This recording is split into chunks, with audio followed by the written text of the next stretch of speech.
What's up, guys? Welcome back to a brand new live stream. Hope everyone is doing good. And so today we're going to be looking through John Hurwitz Q&A with on Twitter with some Cobra Kai fans answering questions about season 6. So just let me get my screen shared.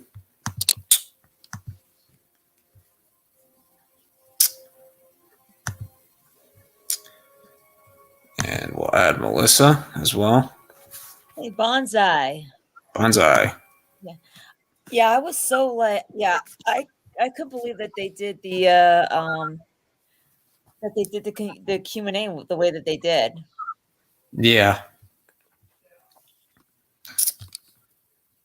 I thought that was I thought that was really cool. But I wish yeah. I would have. I get why he had like loads of questions. I I can't get to them at all. least one that I asked. Yeah, yeah, he couldn't do them all. Yeah, and his Wi-Fi kind of wasn't great. He was on a plane, so I get it. Yeah, but we got our first one. Someone asked, "Will we see Robbie get a win?" And he responds with, "Robbie will win a fight." I've said this multiple times. I think Robbie needs to win the Saikaitaikai because if he doesn't win, then you can't really escape the claims that you hate Robbie. Let's just be honest. You can't, because then it's like you set his character up to fail, and that's not. Yeah, and that right there sucks. And like it brings the show full circle. Like, yeah, he's Johnny's son. Like Johnny revived Cobra Kai. His son puts it back in the dead where it belongs. Yep. And like Robbie, like he has every reason to hate the Cobra Kai dojo. Okay, like is his dad got hurt. Kenny went down a bad path. They tortured his girlfriend. Like, yep. Like he has every reason to take down Cobra Kai, and I think like this dude pulled up to Terry Silver's dojo and he like called him out on his BS, and he just did not. He got in his face, and he got in his face. He just did not care. Nope. He was like, I don't give a fuck how tall you are. Like I'm I'm pulling up to your dojo and I'm showing you what's up. And he looked That's awesome. He looked him right in the eyes too. Like Silver, tried to intimidate him. He didn't back down. Not at all. So that's what I'm saying. You have Daniel, you have Rob, you have Johnny's son and Daniel's daughter winning that guy, putting Cobra Kai in the ground. Yeah, because it's a world tournament. It's a basic formula. Like Miyagi-Do lost twice. They win the third time. That's how it goes. Yeah. I don't know if this isn't a Cobra Kai one. I know it's only the first week, but has it already been getting emotional on set? I can confirm I witnessed my first tear, and I've been warned we'll need to increase our Kleenex budget as the shoot rolls along. And a little fun fact: tomorrow they're shooting school scenes, so I assume we're gonna get an episode of the main kids returning to West Valley High for most of them their senior year, some of them their freshman year, and some of them their sophomore year. They are going to be in for a rude awakening when they find out Cobra Kai is not as dead in the water as they think it is. Yep, because Kreese is out of jail. Yep. And Sensei Kim is still out there. Yeah. And her the fist, her senseis. Yeah, she's gonna be bringing in her students. Yep. She owns 50% of that dojo. Oh yeah, she does. Silver gave her 50%. Yep. Now that Silver's off the board, so to say, and if Kreese, comes back, she can give him the other 50%. Because now she has 100%. Yeah. With Silver gone. And I don't know if you saw this in my in the comments that I sent to Cobra Kai Karate.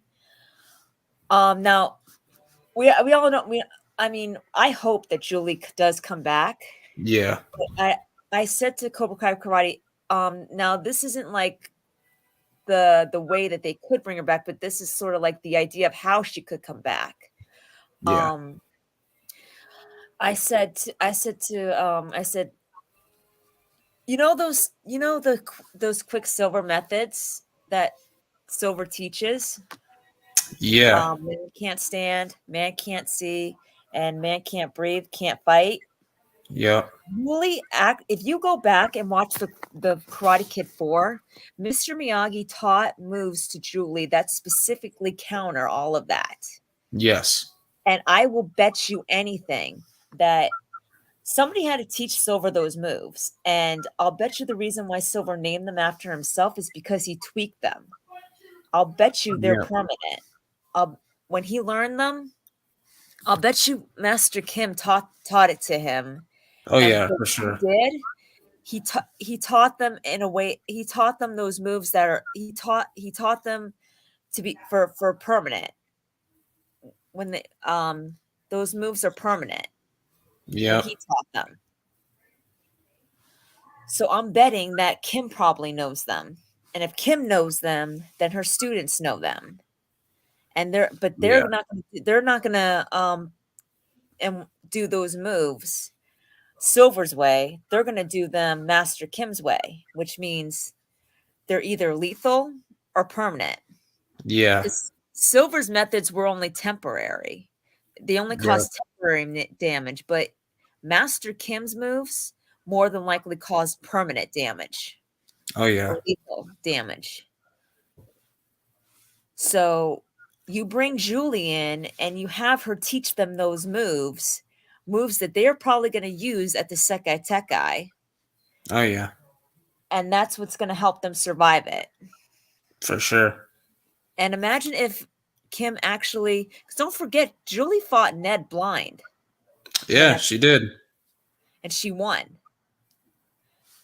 So, and imagine if Kim tries to use those moves, those methods, only for Julie to counter them, thinking that they're uncounterable, only for Yeah. Julie to counter them. Yep. So that's how I could see the point of bringing her character back, the Yeah. purpose Oh yeah, for sure. of how she could help.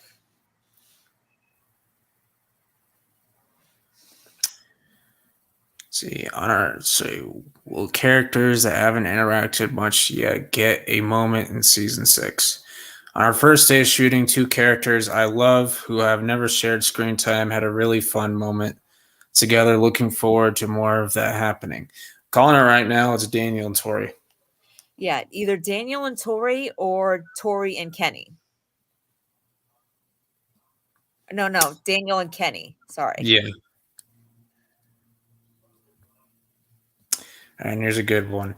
Are you involved with the new Karate Kid movie in any way? Is it a part of the same universe? And he says, we are not officially involved in the new Karate Kid movie in any way, but we are friends of the court who hope it kicks ass. Love that guy, Ralph Macchio.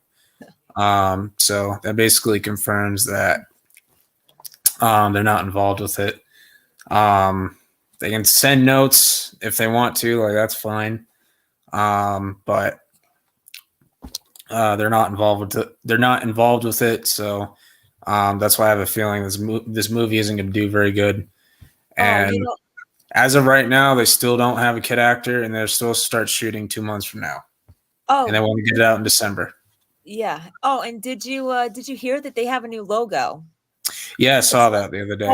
Now it is a cool logo. I won't lie. It's a cool logo. It's not called the Karate Kid. It's called Karate Kid. Yeah. How much do you want to bet that they change that to avoid so that when fans ask, is it a remake of the Karate Kid, or is it all these Karate Kid related questions? And it's like, why are you doing somebody else's? Why are you redoing a movie that's already been done many times before? And Sonny can claim, It's not the we're not doing the Karate Kid. It's our own movie, Karate Yeah. Kid. Yeah. Yeah. Good point. But he says here, how would Cobra Kai be if Pat Morita, the GOAT, were still alive and wanted to be a part of it? It would be like Cobra Kai, only with the most beloved character in the history of the franchise and cinema at large playing a much bigger role. Now, if Pat Morita was still around, he'd be like really, really old. Yeah. But like the show is so good, like it makes you feel like he's still here spiritually. Yeah. That's what I love about the show, is they pay homage and respect to the character. And like you get those scenes of Daniel visiting his grave every now and then, which Yeah. I think is awesome. Mm-hmm. Now you just have to have Johnny do it, and Yeah, I think they then should have Johnny do it. Johnny and Julie do it. Yep. Also, too, you have to also like realize as well that if Mr. Miyagi were in the Cobra Kai series, a lot of issues would have been resolved quickly. Yeah, he would have solved those easily. Yeah.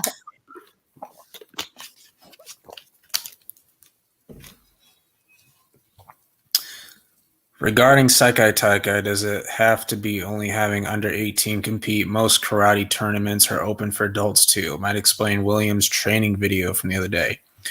The specifics of the Seikai Taikai will come to light on the show. I would not read into Mr. Zabka's training video. He's never fought in a tournament on the series, and he still needed to be in kick-ass karate shape every season. So basically, they're trying to see if he'll reveal if there's an adult bracket or not. Well, there actually probably is going to be an adult bracket because it's an over 8 because this tournament's a world tournament. So, and all the kids are going to be 18 and over by the time. I think by the time they get to it. I mean, the reason they're doing this tournament is because our main teens can't fight in the All Valley anymore. So yeah, because they're going to be 18 and over. So yeah, so I'm like, okay, after the All Valley in season 4, like, what do they do? And this is a genius idea, and I'm like, you got to top the all that. Like, this better top all the tournaments because it's a world tournament. Yeah. So it's probably it is an adult tournament because the kids are going to be 18. Tori even stated that she'll be 18 next year. Yeah. Yep. She did say that. Will we have exciting fights this season? If the answer is yes, will we have a fight that has already happened in recent seasons? We asked our Emmy-nominated stunt team to mix it up and deliver subpar fights this season, but they refused, and unfortunately we'll be delivering our most kick-ass fight yet. Sarcasm, obviously. Sometime between characters who had never fought before, other times in rematch form. So this is pretty interesting. We could get some rematches. We could get some new fights. Oh no! Do you think that? Well, I would give him a bone on this one because. Do you think we'll have a Sam and Tori rematch? Oh crap! I mean, I don't hate it. I'm not against it, but I'm not asking for it either. Like, I'm not begging for it. But if that's their way to legitimize Tori's All Valley win, then fine, go for it. You have the team captains thing. You have Tori prove that she can beat Sam fairly and legitimately, and then you give Sam the Seikai Taikai win. Then both of them get a win. That's fine. Right. I would also do it like what they could do is not necessarily they could make it a rematch, but not a rematch where where Sam and Tori fight each other in the Seikai Taikai for who gets to be the team captains. Yeah, that's fine as well. So, and that could be it too, I mean, and think about it. With Robbie and Miguel, the same thing. They fight for the team captains. Who gets to be the team captains? Um, in the Sekai Tekai tournament. And Miguel wins that. That also sets up Robbie's win too. Yep.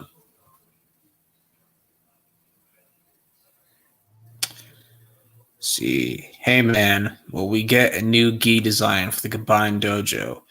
Those pinkies are definitely fire. All I can say is that Cobra Kai Season 6 merch game should have some fresh new looks. So that's pretty exciting. Also, quick shout out to Lego Cobra Kai. If there's any game devs that are looking to do a Lego Cobra Kai game, hit up this dude because he makes the best Cobra Kai figurines. Like, they're awesome. Oh, thank you, Terry Silver. I appreciate that. See, I think this is a Obliterated and Cobra Kai question.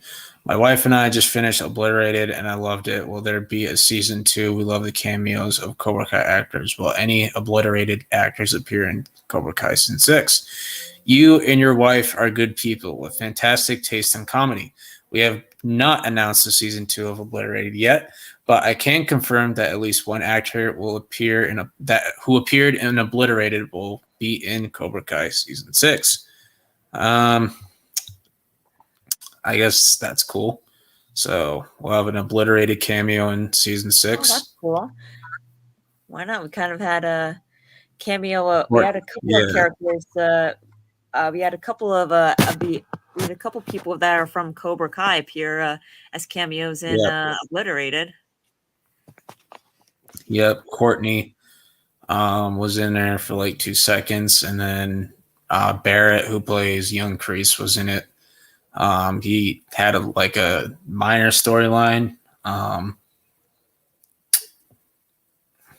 where one of the main characters kind of ruined his wedding, and he was mad about it, and they actually helped him get his fiance back. So yeah. Is there going to be a 7th season, but named differently after Cobra Kai finally dies in season 6, named after the new dojo? So a spin-off, but not really. Cobra Kai is one major chapter in this karate opera. While I can't say we are actively working on other potential stories in the Miyagi-verse, we have nothing official to report at this time. That's something that they've stated a lot of times, many times. And they even like a year ago, they put out that letter about season 6 being the end. Yep. So Nerd Fusayo, or however you say that name, could Kim Sung-young still be alive? He could appear in flashbacks. He could be alive. He could be a ghost haunting the valley. He may not appear at all. You'll have to watch season 6 to find out.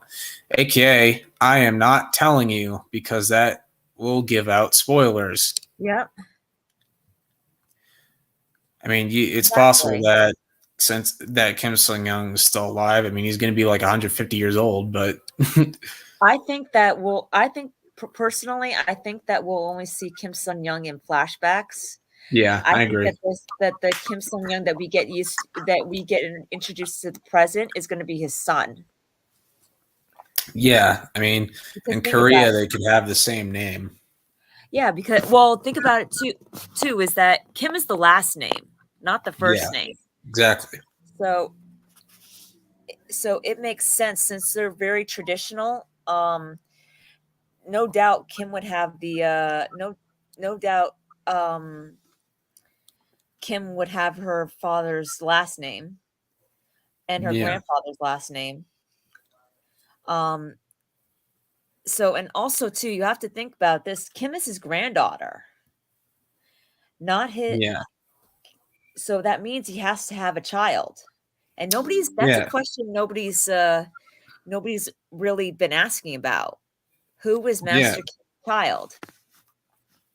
Yeah, exactly. Are we gonna explore? Are we gonna, believe it or not, that's the question that should have been asked, and that would have been a lot more discreet. Are we going to explore more of the Kim family tree? Yep.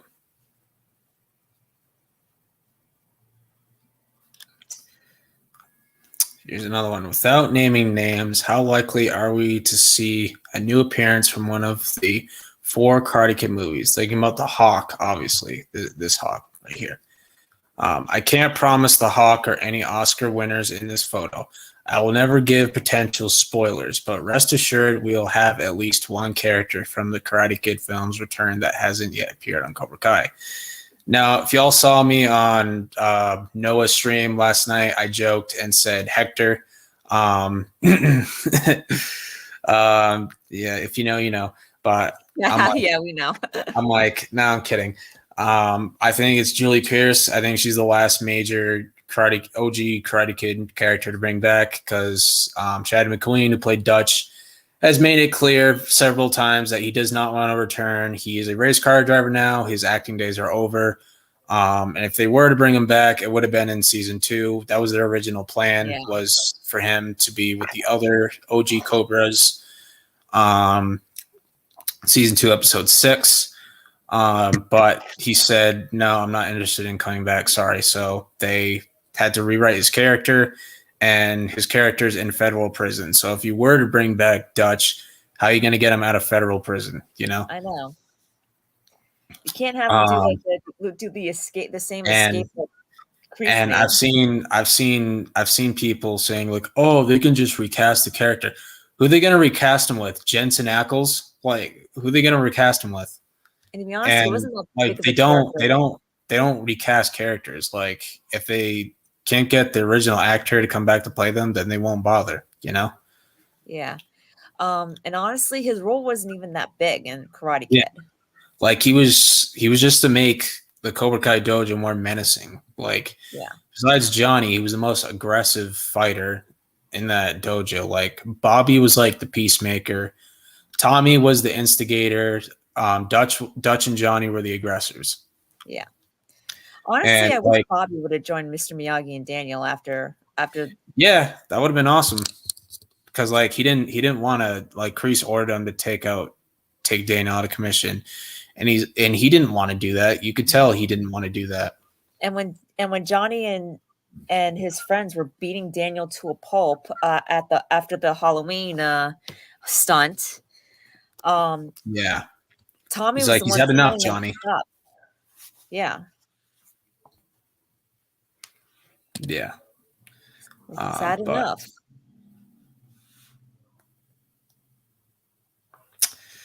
But yeah, I think Julie will have a bigger role than people expect. Like there's people saying it's going to be a cameo. I think she could help Sam and Tori end their rivalry in a way. Like I think Amanda will have a little part in it, but I think Julie will help with it. Because Julie can relate to both characters in a way. Yeah, she can. And I think, you know, with Chosen being injured for a little bit from that slice to the back he took from Silver, I think he's not going to be able to teach right away. He's going to need a little bit of time to recover. So I think Daniel calls Julie Pierce and Mike Barnes. Yeah. And I think Julie takes Sam, Tori, and Devin under her wing. And she teaches them the stuff that Mr. Miyagi taught her in the movie. Like he taught her I can't remember what it's called, like a flying hip kick or whatever. Crouching Tiger. Yes. Crouching Tiger. Yeah. Like imagine like Tori or Sam doing that. Like that would be sick. I mean, like I said before, I don't think Sam and Tori will ever be friends. Yeah, I agree with that for sure. But I do think that either Julie or Barnes will have a hand in just getting them to end the rivalry, or you know, like like honestly, I think it's a training thing that has them at least develop respect for each other. Like Robbie and Miguel, like let me put it to you this way. Robbie and Miguel will try to have them end their rivalry through a double date. does not go well. Yeah. Not unlike the other double dates before in the past with Johnny and Daniel. This one does not go well because they're just too different as people. But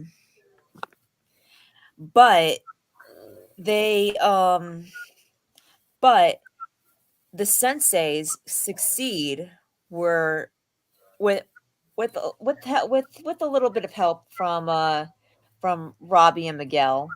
They succeed where they failed in a training exercise.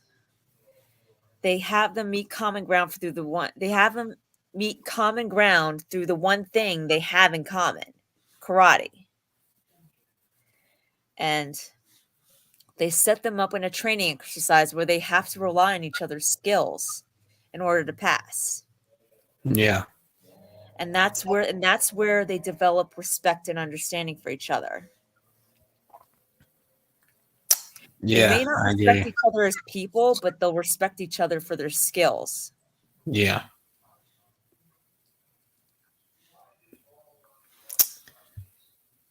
And that's where I think Julie and Barnes and maybe potentially Chosen could come in. Yeah. I think Daniel and Johnny should stay out of this one. They're more about getting into rivalries than they are about solving them. Yeah. But we got our good buddy, Cobra Kai Nation, Shamoon. Yeah. He said, "What can we expect from Miguel and Robbie's new dynamic in season 6?" Johnny Hurwitz replies, "Brotherly love, sibling rivalry. We'll see." Nice Basically, little that's tease his there. way of saying all of the above. Yeah. Shimon always asks the best questions. I love that question.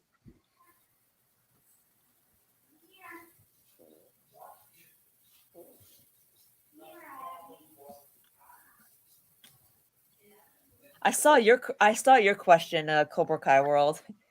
Yeah. Let me guess. Do I even have to guess who the inspiration was for that? What's up, guys? Welcome back to Cobra Kai Karate. Welcome back to What's up, Cobra Kai Karate? He's in the chat. Oh, he's in the chat. Wow.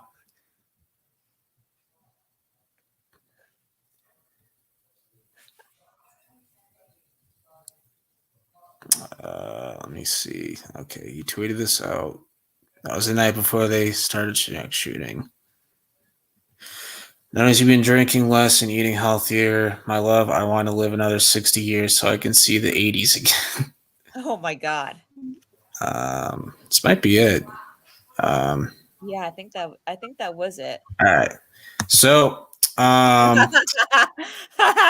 Cobra Kai Karate just I guess he caught your phony introduction.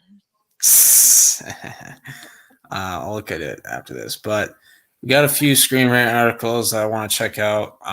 This one, all 12 Karate Kid and Cobra Kai villains ranked from worst to best.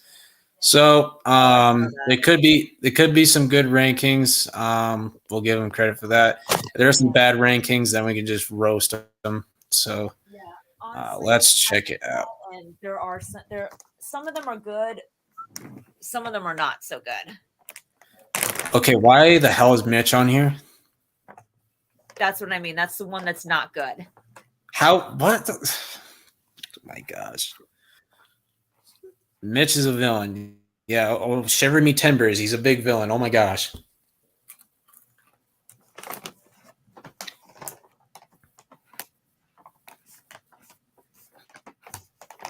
It's a minor villain. Yeah. Kyler, stereotypical bully. Okay. And Master Lee wasn't. Okay, why are we counting 2010 Kung Fu Kids on here? Why? I don't understand. That's what I mean. Some of them good, some of them not so good, and Chang these are the ones that are the not so good. Chang hasn't been explored much. That's probably because nobody cares. Yeah. Kim Dae-yoon's backstory she needs more backstory because she's a freaking psycho. Okay, why is Kenny ahead of Kim Dae-yoon? I know. That's what I mean. What? Are you kidding me? Mike Barnes was terrifying villain. Karate Kid 3. I did like Mike Barnes in Karate Kid 3. He was menacing. Yeah. Tori Nichols has had excellent development. She's not really a villain anymore. Like she was in season 3, but she's not really a villain anymore. She's more like of an, I mean, maybe more of like an anti-villain, anti-hero kind of like that. Yeah, she's not a villain anymore. Johnny Lawrence isn't a villain anymore either. He was in Karate Kid, the original, but he's not anymore. Right. Chosen's not a villain anymore either. He was in Karate Kid 2, but he's not a villain anymore. He's a full-fledged Terry Silver. Terry Silver, number 2. He is still a villain. He was redeemed for a little bit. And now he's back to the same old Terry Silver.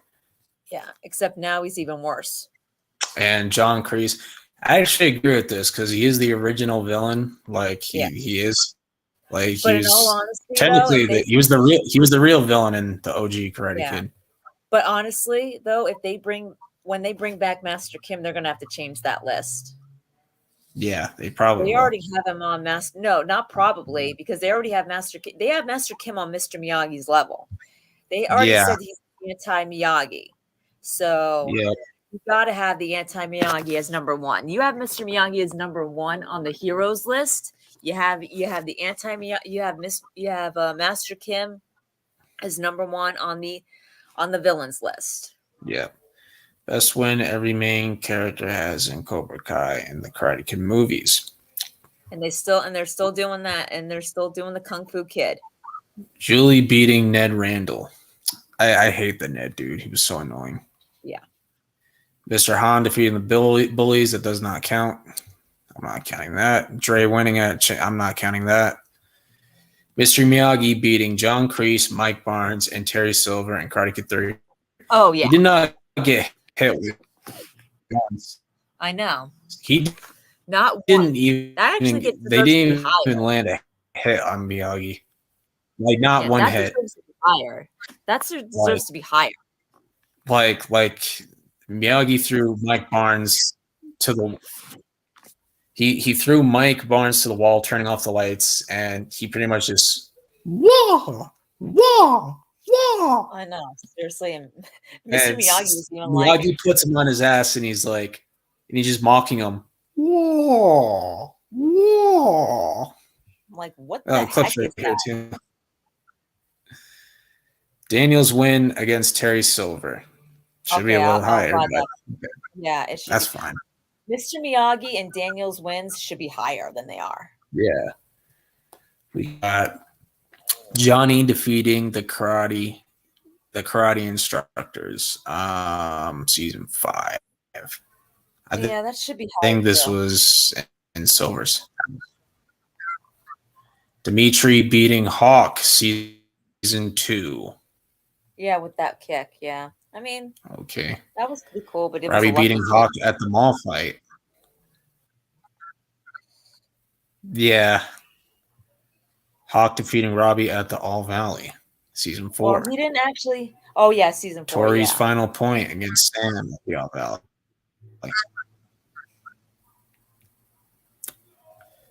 Miguel defeating the Bullies, season 1. Okay, what the heck is this? Yeah, apparently they think that just deserves. You got to be kidding me.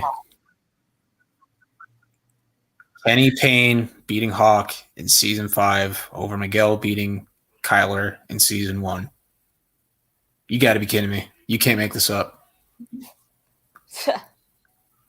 The only reason Kenny won was because the ref was paid off. Hawk was holding back because Robbie asked him to. And because he used the silver bullet. Kenny used a cheat code too. Right. And the ref's like, that's a forfeit. Winner. The dude couldn't breathe. Sam beating Tori at the school fight. I actually think Sam beating Tori in season 3 is better than this because she overcomes her fear. Yeah. Personally. But this was where the fear started, and she still beat her.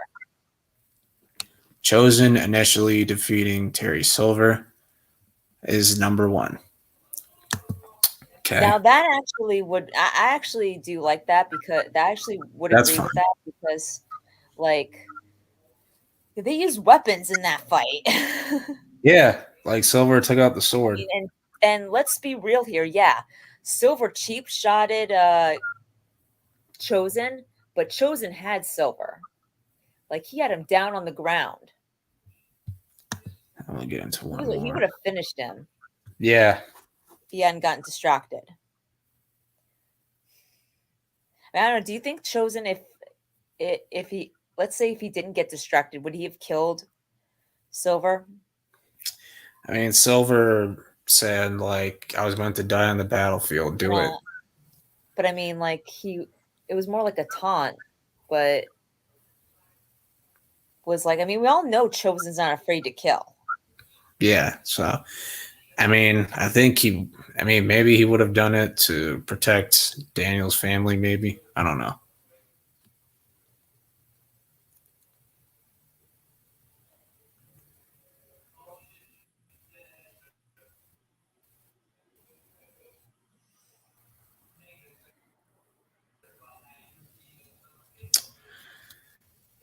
Ralph Macchio is 5 months older than Thomas. Oh yeah, we all know Oh, this. We all know this. that's basically all it is. Yeah.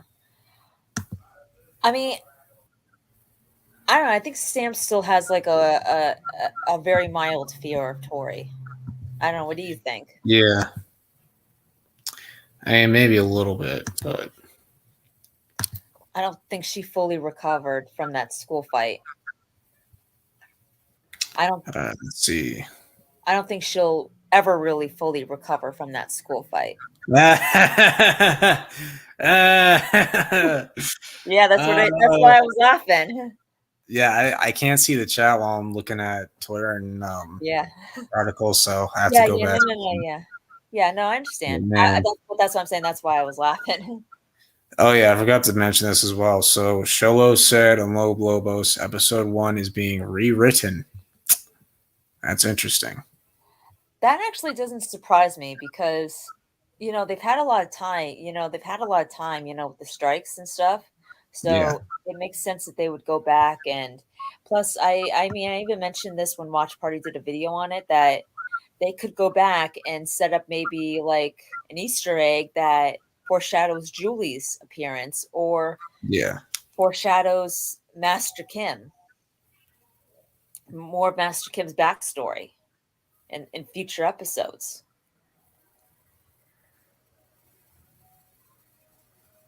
Yeah. That's why nobody wants to be in your dojo anymore, Silver. You're done. Everybody sees you for the liar you are. Yeah, exactly. Oh, I saw you show up at the end of Watch Party's stream. Yeah. Yeah, you just missed it. Well, what happened? No, he just did a regular stream. Somebody was pretending to be on Terry Silver on Watch Party's channel, and they made the all typical threat. The typical threat towards me. Saying, "Oh, I know you live. I know where you live," and blah blah. Oh, that idiot. Yeah, I just blocked him. Yeah. I don't know who that stupid idiot is, but come on, he needs to go back to the nut house. Yeah, they're not even worth the attention. No, that's why I just blocked him. I just straight up blocked him. Yeah. Exactly, Makisa. He needs to get a life. Yeah, I could care less. Yeah.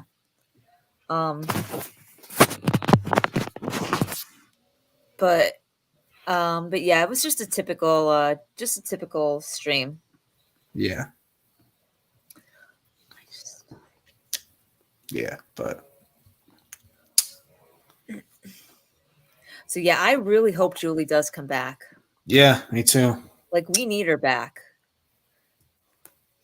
Yeah, I agree. A lot of people say, "Oh, but the movie she was in sucks. It was bad and all that." He I'm didn't like, suck. okay. If you're gonna use that logic, you could use the same argument that they shouldn't have brought Terry Silver back because Karate Kid 3 wasn't that good. Like you can, and look what they did with Terry Silver. So they can literally do the same thing with Julie Pierce. And Mm-hmm. since then, Hilary Swank's has improved much. Like she's improved a lot as an actress. Like But I mean, no matter, she was a yeah, lot younger back then. but She's yeah, an no matter Oscar what, award winning actress. yeah, but and also too, no matter how the movie, no matter how the movie was, she was great. She and Pat were both like the stars of that movie. Like they were both great. They weren't bad. Even if the movie was not that great, they were. Yeah. Also, something I want to see. I want to see like I know I've said this before, but I want to see like Sam's more of Sam's connection to Mr. Miyagi. Yeah, that would be cool.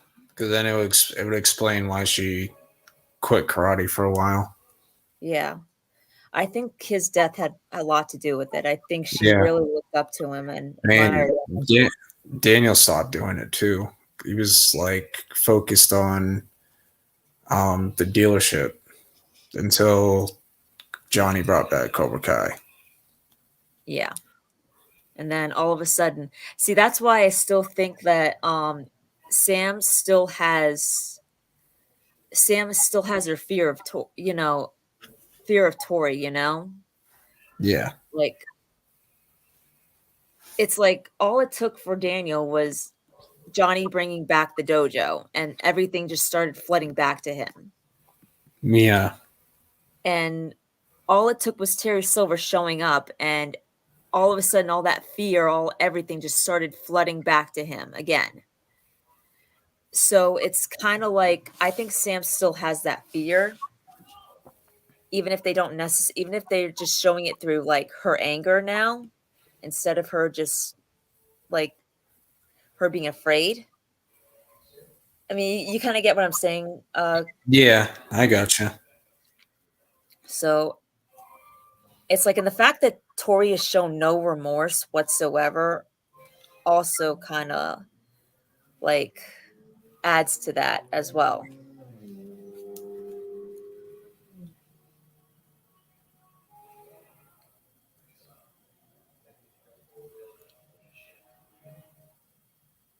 You still there, CKW? Yeah, I'm just looking through the weird chat. I don't know what they're talking about. Oh, I think they're. You think season 6 will be rushed? Like what, bro? Oh, I think he was talking about that guy that I mentioned before. Terry, so I think they're talking about that guy that I mentioned before. yeah. But yeah, the fact that Tori's shown no remorse whatsoever, Yep. kind of like.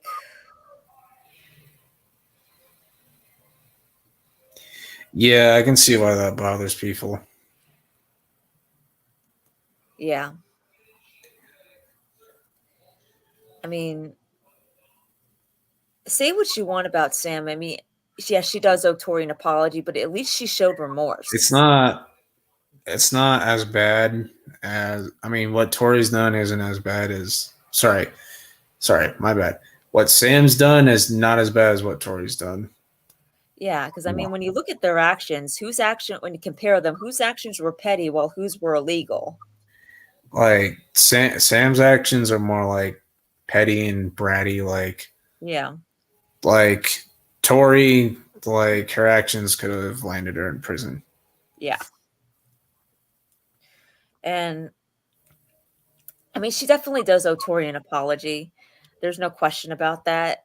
But it's like I said, Sam at least has shown remorse for what she's done. She's felt guilt. She's felt guilty. She's apologized up and down. Tori acted like she didn't even have a conscience. Yeah. Like she didn't. in seasons 2 and 3. I mean, for real. I mean, even now, like she doesn't act like she doesn't act like she's bothered by the fact that she broke into Daniel and Amanda's house, started the school fight that landed Miguel on death's door, put Sam in the hospital.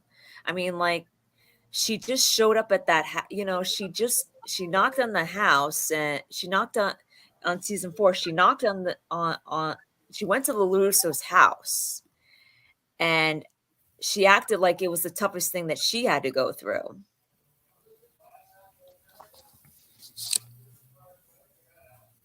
It's like, hello, you just broke into that house. Yeah. I mean, and I think that Amanda should have gone someplace else with her. As much as I agree. As much as I like that scene. Yeah. As much as I was starting to fall in love with Tori's character, season 4, she didn't earn the right to go back in that house. Especially since she has shown no remorse. And didn't even apologize. See the suits for Madam Web. It looks bad, bro. Thankfully, I haven't.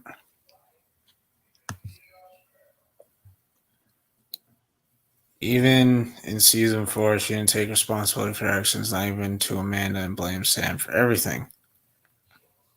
Yeah. Yeah. I mean, like think back to the beginning of season 4, like where Amanda clumsily left a bag of groceries by Tori's front door. And I mean, okay, that wasn't like the best move to make. I mean, she was just trying to help. But yeah, I mean, that wasn't the best move to make, but yeah, because it just pissed Tori off even more. Right. Like, you think I'm poor now, huh? But who does she basically say to Amanda's? Like, she says, "Wait until I humiliate your daughter at the All Valley. Thanks for lighting a fire under me. I needed that." Right, like, but Sam wasn't even in that. Sam wasn't even in that episode. I know. She wasn't even there. She didn't even know about it. And yet she still blames Sam. But it's not even in the episode. So you can't even blame Sam for that. But it's like, that's what a bully does, though. Yeah. They pick a person that they can target, and they blame them for everything. Like, that gives them an excuse to go after them again. Yeah. Like, oh, this person deserves it, so they won't feel guilty. That, at least that's what they're telling themselves. Yeah. Like, don't get me wrong, I don't agree with how Sam treated Tori in season 4. Like, that was messed up, but at least it's understandable. I mean, you're not going to be polite and considerate to the girl who broke into your house. All right, that's a stretch. McPizzas. There's no such thing as a 30-second either. Right, exactly. I think it's coming December 2024. I think. Yeah. Somewhere in December. Keep in mind they can do 2 parts if they want to as well.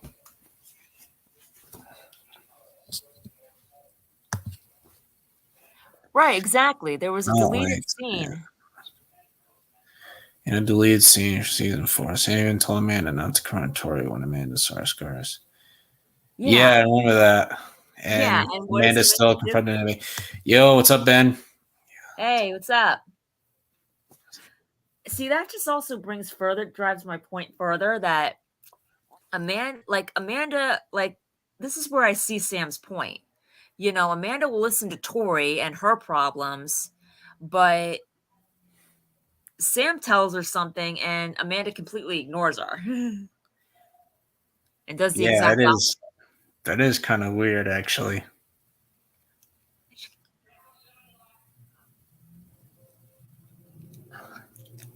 That is kind of weird. Yeah.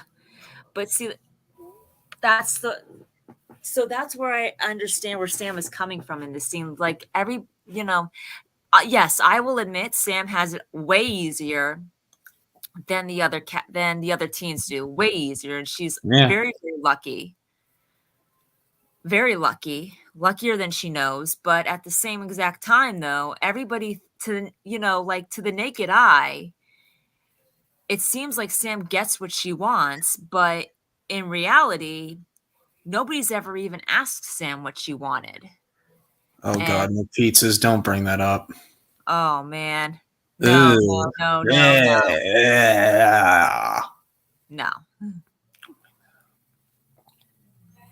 I only released in 2024. They're filming for 6 months. I mean, well, they said they're filming it now.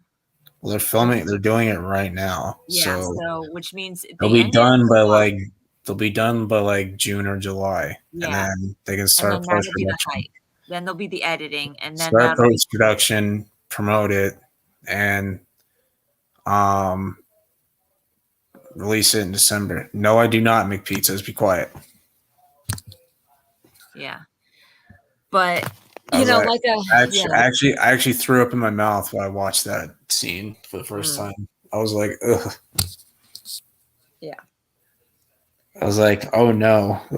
Why'd they have to give Sam the cringy lines in season 4? She said that, and then she said, "You think I broke your heart? You broke mine too." Like, why did Sam get the cringy lines in season 4? No, they should have just had her end it with, "I will kick your butt for the third time." They should have just had it end. Cut the scene right there. I wonder if what Mary Mauser said when she looked at the script. She probably laughed. I mean, even Sam couldn't keep a straight face through that. Like, as she was walking away, she was smiling. Yeah, I'm like, what are you smiling about? But like I was saying before, it's like this just kind of like brings my point home. Amanda will listen to Tori's problems, but she won't listen to Sam. She'll do the exact opposite of what Sam asked her to do. Yeah. And it's like, and I get Sam is way luckier than the other teens, and she's luckier than she knows.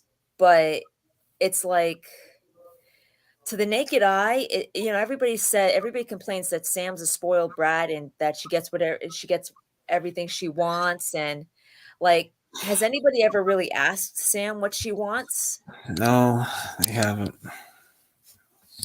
And it's like to the naked eye, like it does seem that way, but Daniel and Amanda basically just map out Sam's life for her, and like they don't even ask her. And it's like, even when look how hard Sam had to convince Daniel to just accept Johnny's way and blend the styles, and that his way is not going to work at the tournament. Yeah.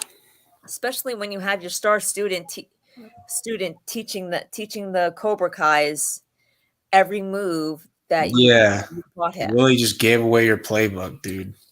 Yeah. Like, they know how to counter your moves now. So good job.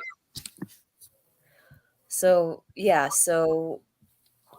it's like, is Sam getting everything she wants, or is she just getting what her parents want for her? Is Daniel wasn't listening to her either. Right. Like I said, Daniel and Amanda just basically map out Sam's life. And you look at season 5, episode 1, he still wasn't listening to her. No. Like, episode 1, she's like, I can fight. This isn't your fight, Sam. Right, exactly. Not to hate on Tori, but she also acts like the world owes her a favor in season 2 to 3 for her harsh life, almost similar to how she views Sam. Yeah. Yeah, exactly. I mean, sometimes we just gotta set our personal feelings aside, and we gotta what was I gonna say? You just gotta hold them accountable. Like, right. You just gotta like take responsibility for your actions. We're not like Hawk fans who refuse to hold him accountable for anything. Like, oh, because he's got a mohawk, he can't do anything wrong. Hawk's awesome. Hawk's the best. Blah blah blah blah blah blah blah. Let me put it to you this way: Miguel is my number one favorite character. I love him. I mean, You even know, I Miguel relate is to him a lot. flaws. I even relate to him a lot. You know, but in season 2, even I have to admit, he screwed up. He Yeah, started that fight with he would never have gotten paralyzed if he hadn't started that fight with Robbie. Robbie was trying to stop that school fight. I Miguel mean, Miguel escalated it. yeah, and Miguel is taunting him with Right. Johnny. I'm And like, Sam. whoa, taunting with yeah. Yeah, He was taunting taunting her him with with he was taunting him with Johnny and Sam. right. Well, she doesn't love you. She loves me. Right. Meanwhile, Sam never said I love you to either one of them. Yeah. I was like, whoa. And he's like, you like that move? Learned it from your dad. I'm like, whoa. I honestly I'm this would have surprised he went there, given the yeah, fact that Johnny told him about this story right. of Robbie was born. And something And you else still too. went there. You still went there. Right. But the thing of it is too, I halfway hoped. I mean, this would have been cruel, but I halfway hoped that Robbie would have said to Miguel, it's like, well, really, was that before or after he ignored your phone call this morning so that he could take me to school and spend time with me, his real son? I don't think Robbie knew Miguel was calling No, him that's though. what I mean. But I mean, like, if he was there when Miguel But called, yeah. Yeah. I mean, that would have been cruel. Yeah. But I forgot about this line as well. McPizzas, that line was also cringy. why did they have to give? Okay, Like, next of course, season they they had to better. give Sam the cringy lines. Like, you're just egging on the Sam haters to continue. Okay, next It's season, season 6, they better not give Sam one cringy line. Give it to the other characters. Give him to Sensei Kim. yeah, yeah. Sensei Kim had some cringy ones in season 5. Oh my god. Oh, I forgot about that. That was funny. And something else too. Do you think You like guys want the show to end? I want it. I want the show to end with Johnny and Carmen's wedding at the beach where he and Daniel met for the first time. yeah. I want the show to end And on a high note. yeah, end on a high note. I want the show to end maybe with after Carmen and Johnny have the baby and they're um they're at their wedding. Um they're at the wedding and they have the wedding on the beach.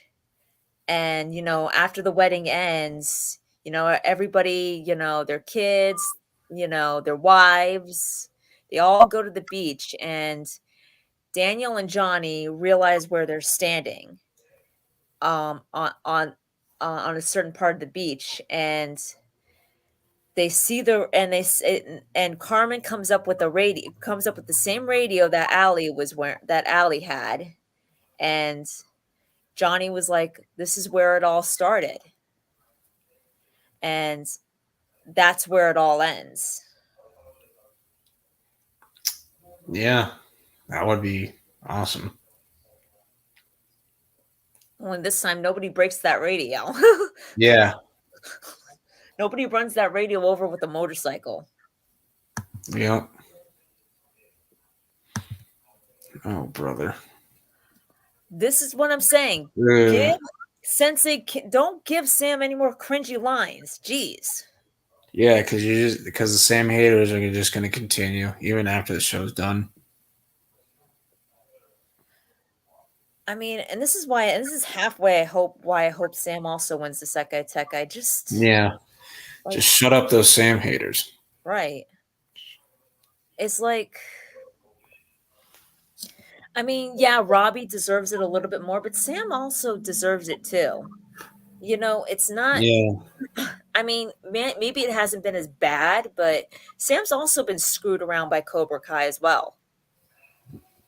She's also been screwed by Cobra Kai. I mean, I she mean, got think put in the about that. hospital. She got her house broken into. She got cheated Um, out of a win that she legally won by yeah, Terry Silver, she got and he screwed tried to, over. he tried to do it again. Yeah, he literally tried to do it not once but twice. Yeah. I mean, But also like, too. also you can make the argument that Tori's win is legitimate because even with a bribed ref, Sam still beat Devin. Yeah. Yep. Although Devin's a lot more inexperienced, though, Yeah. than either both Sam and Tori. So I don't know too much about that. But also too, and World, this is just your. I'm actually asking your opinion on this. Like, do you think like in season 5, episode 5, that Sam might have been a little bit annoyed with Amanda? Like, They didn't really have that many scenes together, so I couldn't tell. but I mean, like, And season 4, I could tell she was getting annoyed with Amanda. yeah, but I mean, Like I like, could tell that because 'cause I think she obviously was aware that Daniel and Amanda, her parents were like I mean, separated. I mean, if you look at the show, like most of the part when it comes to whenever Daniel and Amanda have a disagreement, Sam's usually on Daniel's side. Yeah, Like when she said no more karate, Sam didn't agree with that. no, And when I'm season 5, like when Jessica asked, like, "Where's your dad?" Like, I brought some mac and cheese, and Sam's like, "Well, Dad didn't really come with us," and she's looking at Amanda. yeah. I mean, and when Amanda asked Anthony to Sam to babysit Anthony at Again, what again, again? Yeah. um, in episode 5, when they went to the bar, she kind of like just rolled her eyes at Amanda, yeah, and so I mean, like, I don't even think Amanda even gave the kids a choice. yeah, Like, I think that if Amanda would have, like, okay, who here thinks, let's take this to a vote. Who here thinks that if Amanda would have asked Sam if she would come with her to Ohio, and Sam and Anthony found out about the argument, and Sam was given the choice to either stay with Daniel or go with Amanda, who do you think she would have gone with? Who do you think she would? Who do you think Sam would have stayed, or she would have gone with Amanda? I think she would have stayed with Daniel given the choice. I do too. So all Daniel really had was chosen, really. Yeah. And honestly, I think Sam would have understood what Daniel was going through. She's been through it. Yeah, Like, I think she would have understood. She's been through that with Tori. Like, she probably would have seen the look on his face, and that she's recognized that look. That look of fear. And to be honest, I think Sam is this is where people don't seem to understand. Sam is not a stupid character. She learns her lesson the first time around. So after she learned her yeah, lesson, smart after girl. she yeah, after she realized her dad was right about Kyler, she heeded his warnings a lot better and a lot more than she did. So Yeah, Amanda, it takes 2-3 times for her to get the picture that Daniel's not yeah, exactly. like she's like John Kreese, real psycho karate coach. And then when she actually meets him, Right. I like, mean, oh that's yeah, what she this takes guy's him legit. for. So That's how does that not like why does she not take Silver the same way? Like she's like, oh, this guy's not that bad. I'm yeah, like, he was Kreese's best friend from Vietnam. that's that right there. How are you not seeing the red flags? Right. So, but it's like I mean, and like I said, if Silver, and I've always said this, if Silver actually made good on his threat, um, to try to lure Anthony and Sam over to him, like he would have gotten in Sam. Sam would have been tempted, but she wouldn't have gone. He would have heeded Daniel's warning and maybe even gone over to Miyagi-Do to think things through a little bit carefully, and then she would have told Silver to take his offer and shove it. Yeah, I think Sam would have said, "You can take your offer, roll it up, and shove it up your candy ass." Or I don't know if she would have said that. That's something Tori would say, but I don't know about Sam. Post season 4. Okay, this I disagree with. You need Amanda in season 6. Come on. Yeah. Now you're taking that Yeah. too far. No. Yeah. Way too far now, buddy. Yeah. She needs to be. We don't want her in. I don't want her in doing karate, but she needs to be more of a side character. She definitely the voice of reason for Daniel. So yeah. Although season 5, she needed a little voice of reason herself. Yeah, that's why Jessica's awesome in season 5, because without Jessica, I don't think Sam would. I don't think Amanda would have came back to Daniel. No, if I'm being honest. And to be honest, that would have been Amanda's fault right there. Yep. All Amanda's fault. Because in all honesty, if she left him in season 2, I could have understood that a lot more because she didn't meet John Kreese. I mean, and who would have believed Daniel at that point? Except for Sam, who was starting to who again is smart enough to learn her lesson the first time around and turn it into something positive by heeding her father's warnings a lot better in the future. But she didn't meet John Kreese. I mean, and who would have believed Daniel at that point? I mean, besides Sam, that John Kreese was as big of a demon as Daniel said he was. I mean, a grown man and his 70-year-old man. Yeah. So it's like we kind of saw that he was kind of neglecting Amanda. Amanda, was really feeling alone in that marriage, not just in the business, but in that marriage. And I could, she's basically pointing it out to Daniel, and Daniel was just like blowing her off day after day after day. So I could understand if she left him then. It was like, you know what, Daniel? You're the one that blew it. But now it's season 5, for her to leave Daniel now when she's fully aware of the threat that Cobra Kai in general poses to everyone, when she's seen what they're capable of, to refuse to believe Daniel. I mean, even Watch Party agreed with me on this, to refuse to believe Daniel when he clearly needed her support and to just leave him like that was pushing her character too far. That was out of character. Yeah, it was.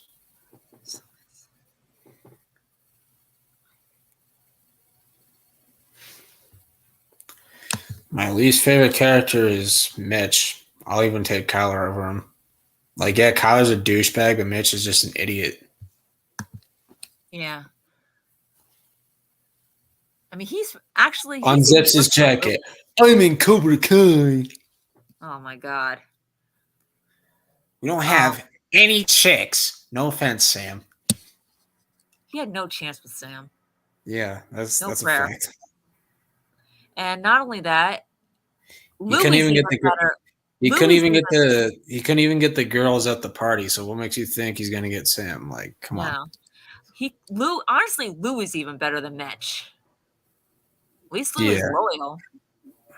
Someone made a weird theory that Amanda is Terry. So yeah, that was stupid. That made no sense. Stupidest theory ever. CKW needs to protect Tori from Kim. I don't care. Sensei Kim's catching these hands. Well, she'll kill you first. I'm bringing that Boston, New England energy. Let's go. She'll kill you first, but yeah, she would. Yes, she would. With one hit, but yeah, she knocked me out unconscious. I'm not afraid of Stacey, you're not Sam. You're not Sam. You can't knock her down. Yeah, I'm not. Yeah, that's another thing. Sam literally knocked Sensei Kim down on the mat. Yeah. Yeah, I know. Galaxy. Cool name, by the way. That was ridiculous how he betrayed them. Yeah, that would now they're not going to try, because now that makes me think that has he really been on Cobra Kai's side the entire time he left the dojo? No, I wouldn't say that. I'd say starting in season 5 when they started bringing out all the luxuries, that's when he started switching. Yeah. Now they're not going to trust him, and if Kreese does get Cobra Kai back with Kim, he's not going to take Mitch back. He wanted Mitch out of the dojo. He's the one who kicked him out. You lost to an untrained fighter. He's going to take your spot on the team. Yep.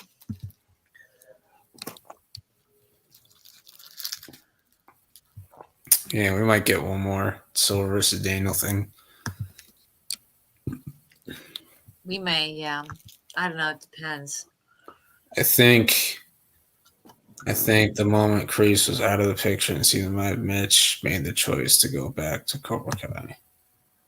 I mean, maybe not right away. But I think that once they started rolling out the luxuries, that's when he wanted to go back, which proves how selfish and petty he is.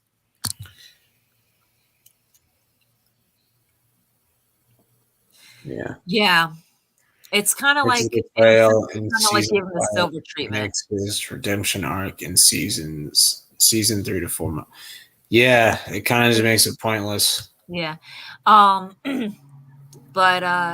they kind of gave him the silver treatment where, if you think about it, in a sense, where they gave him where Silver already had his redemption, but they took it away from him. Mitch had his redemption. They took it away from him. Yeah. So they kind of gave Mitch in a sense, the Terry Silver treatment. Because now Silver's back. Now Silver's back in jail. If Kreese hadn't come back into his life, he would have been happy. Yeah.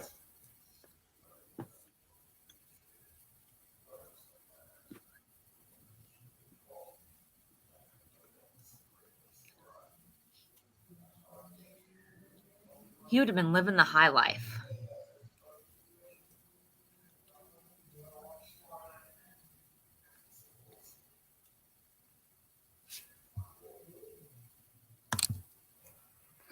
Imagine Kyle Robb's fangs beat up Mitch. Oh gosh. Yeah. Oh yeah, Cobra Kai Galaxy. It'll definitely be more engaging.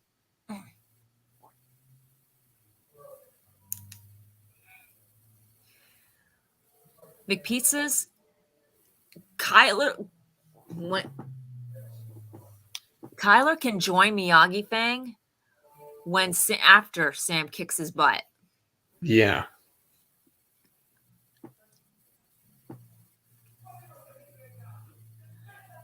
And if he really wants to talk traitors, I mean, he's the last person that should open up his mouth. Yep, for sure.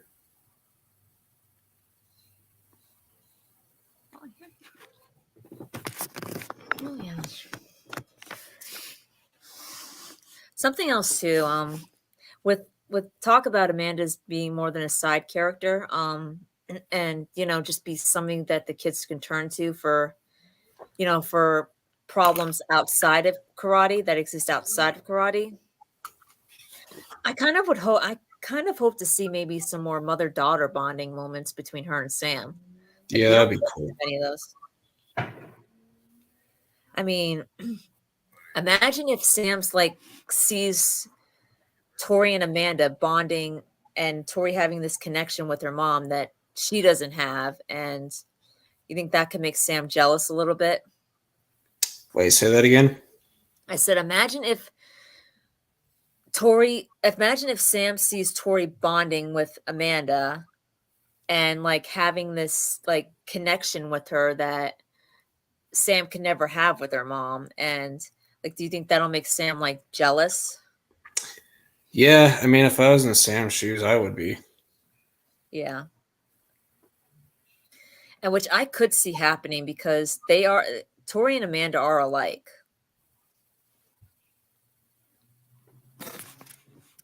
As revealed in season 4. And that's true too, McPizzas.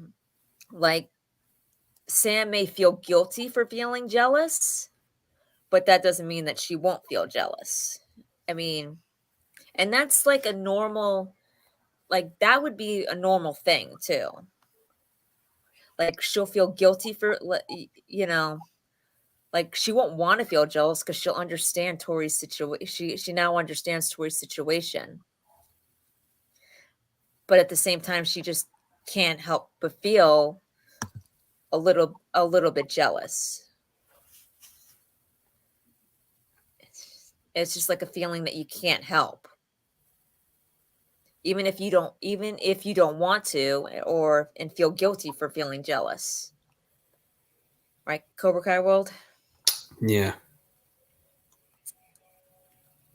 But because considering how alike Amanda and Tori actually are as of season 4, I could see them. I could see it. I don't know. What do you think, CKW? You think there could be more bonding like moments between Tori and Amanda that maybe causes Sam to get just a little bit jealous? Probably. Like what's the what's the best what's the thing that they could do like that would make Sam like just a little bit upset? I don't know.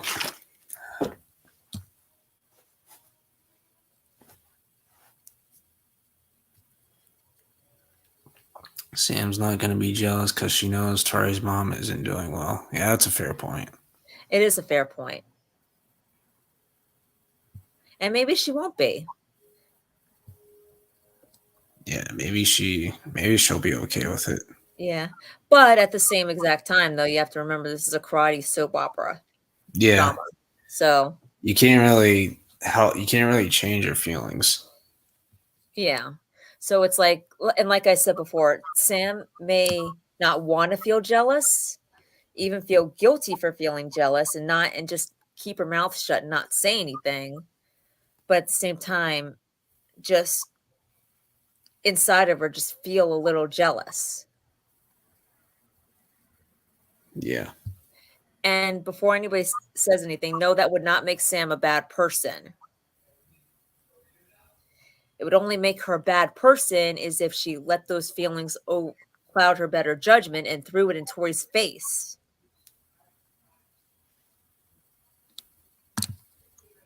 All right, good night, dude.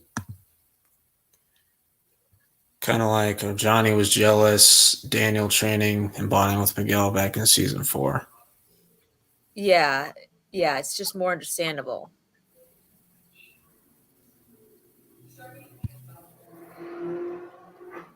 Nobody here is going to get mad at you, McPizzas. You're entitled to your opinion. Here we respect each other's opinions and thoughts. We're not like other jackasses who think that who are actually cowards who think that they can say whatever they want and hide behind their words.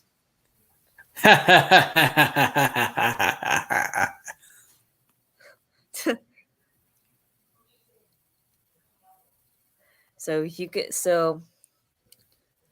say whatever you want, McPizzas. Yep. The only person who'll get mad at you is Karate because he hates McPizzas. Yep.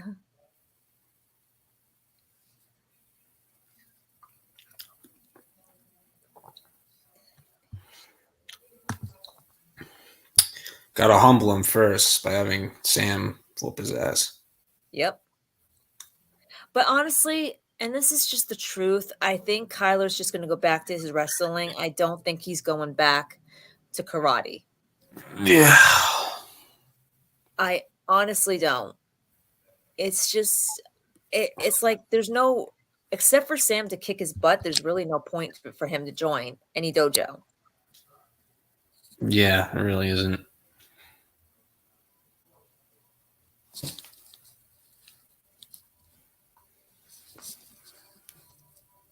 They might make an exception for Mitch. Underground Jedi.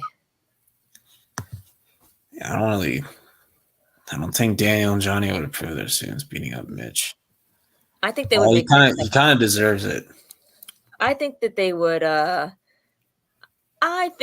make an exception for Mitch. Especially now that Daniel's okay with unleashing his inner cobra. Yeah. I mean, I don't think he's gonna join Miyagi-Do McPizzas. I really don't think so. It's like because when you look at the dojo, I mean, in all seriousness, when you look at Kyler as a character and you look at Miyagi-Do, it doesn't seem like it's the kind of dojo he would be suited for. I mean, like, there's a reason that they introduced Kyler the way that they did. It's because he's a natural cobra. I just don't see it. I just don't see him doing chores, preferring to use defense rather than offense. I just don't think that that's the dojo that he would want to join. Yeah, but here's the thing though, Hawk wasn't always like that. You know, like Johnny was the one that encouraged him to flip the script. Hawk was tired. Hawk was the one that was being bullied. He until he became the bully, you know. He wanted to give bullies a taste of their own medicine. Kyler was just a bully. He became the one thing that he hated, and that was a bully. Yeah. So, I mean, and I wouldn't necessarily, he loved Johnny's version of Cobra Kai, not Kreese's. Something else I'd like to point out too. Yeah. And to be honest, I think that he was always Miyagi-Do.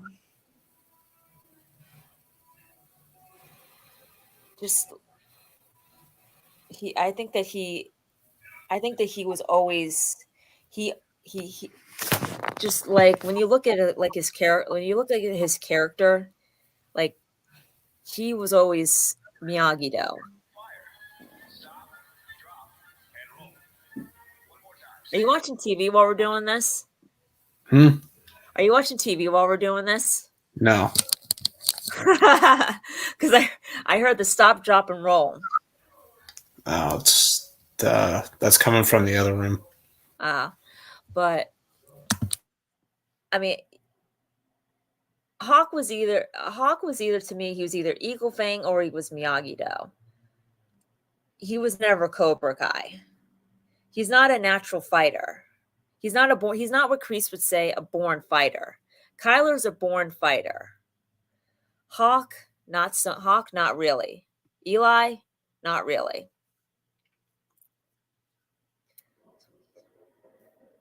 So he's more suited for if it was Kreese's dojo in season 1 where Eli entered, he would have kicked him out. Yeah. Yep. Because like I said, Hawk was not a born fighter.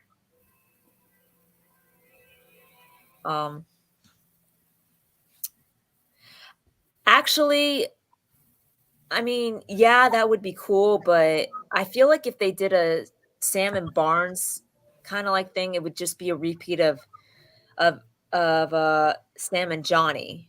And see, the thing that we got was between Sam and Johnny in season 4. Um, I would like to see Tori and Barnes interaction.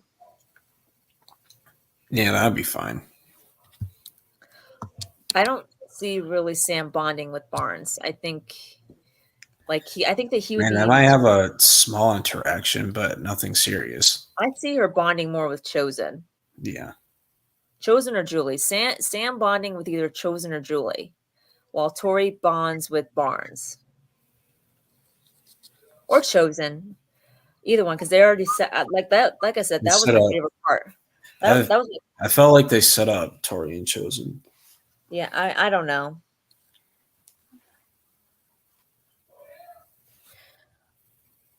Yeah, I mean that's true. She can bond with anyone, but I don't think it's going to be Barnes. I think that if Barnes was going to bond with anybody, it would either be Tori or Hawk. Yeah. Like Kenny too. Yeah, Kenny as well.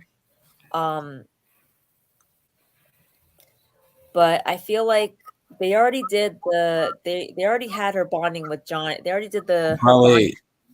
She'll probably interact with Johnny more this season too. Yeah. But I do kind of want to see Sam like develop a real like close bond with one of the senseis, like seeing them as more like a parental figure. That's cool, McPizzas, but I want to see more Robbie and Johnny scenes though. Yeah. Yeah, I want to see Robbie and Johnny. I don't want Johnny bonding with another bonding with. He can train with the other senseis, but I don't want the two senseis. He already has a bond with Daniel. I want him to bond with Johnny. Yeah, like he finally has his dad back, like father and son reunited finally. Been waiting 5 seasons for that. Well, no, McPizzas. What we're saying is that Robbie can train with Barnes. Yeah, like that's fine. Barnes is going to train with them, but I want to see him. If I had to choose between Barnes and Johnny over who Robbie Like should bond the with, senseis, the senseis don't have to bond with every student. Like each senseis will have their own thing. Like Johnny will have Miguel and Robbie. I think Chosen will have Tori. I think Daniel will have Sam and Anthony, and I think Mike will have Kenny, Hawk, Dimitri, and Julie will probably have Sam and Tori as well. Who'd you say Chosen would have? Tori. Yeah, I don't know. I personally think that if I want Daniel to bond more with Anthony, then he already has that bond with Sam. I want Daniel to have more personal training time with Anthony because Anthony needs it. Julie will probably get Sam then. Yeah, let me put it to you this way. They set it. They definitely set it up for they could have set it up for Tori and Chosen. Yeah. But if Mike Barnes comes back, I could definitely see potential in her bonding with him. With him. Yeah. But at the same time though too, I could also see they also set up Sam and Chosen bonding too. Yeah, that as well.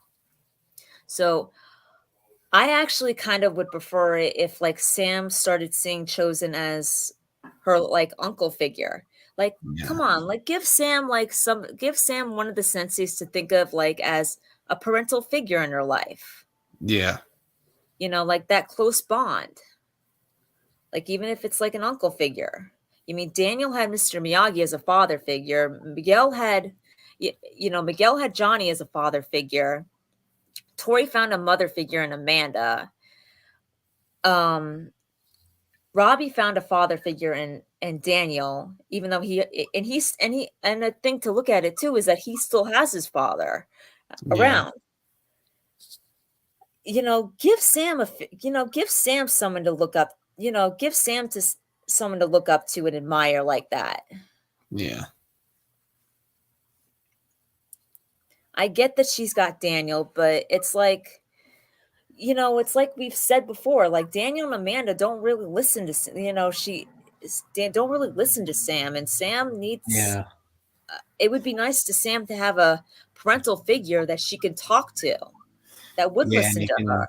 And you can tell Sam gets frustrated with that. Yeah. So either Chosen or Julie. Yeah. I think after they get back from the Seikai Taikai, I think Hector's going to be a problem. It's possible. Yeah. I mean, nothing's off the table at this point. Yeah. Yeah, like you can't deny that it's not impossible. Like the reason I think it's going to happen after the Seikai Taikai is because I think Hector's going to watch it on like live TV at like I think he's going to be at a bar with like his his buddies, and they're going to have the TV on, and he watches all the major fights.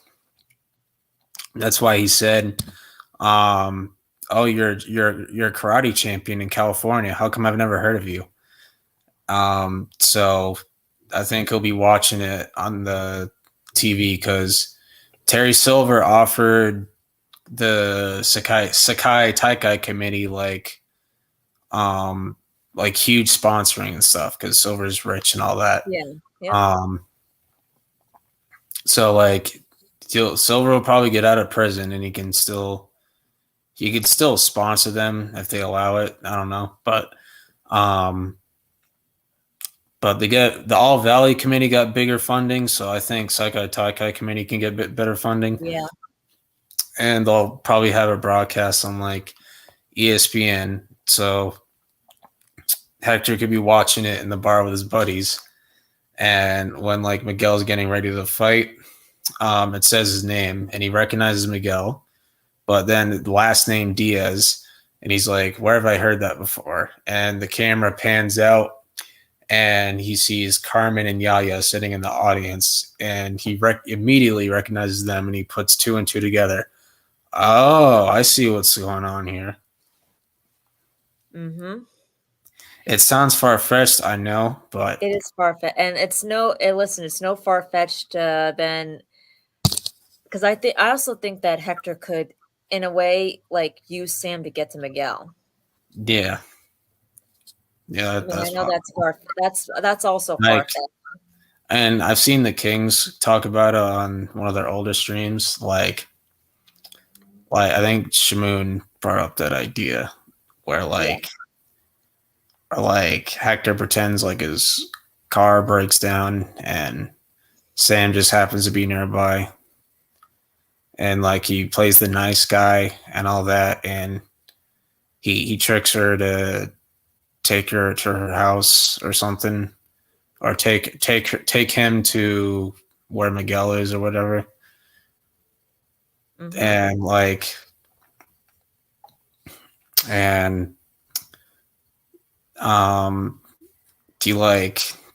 Because he's got a gun on him, so like I could see him like pulling it out and say, "Do exactly as I say. No one gets hurt." Mm-hmm. Wait, saying that to Sam or to Miguel? Sam. Yeah. Hector's smart. He could easily track down Sam. Yeah, because he saw the photo in Miguel's gallery. Yeah. On his phone. I mean, it's fun to think about, and it's far-fetched. It is fun to think about. The likelihood of it happening is like it's very, very, very like It's like 2 to 15%, but like it's fun but it is fun to theorize about it though. Yeah. Because because like I wouldn't rule it out completely. Him coming back. Yeah, it is a little too dark, and that's why we're saying it's very far-fetched. Not my intention, but there's like a 5% chance it'll actually happen. Yeah, so he probably won't come back, but if they want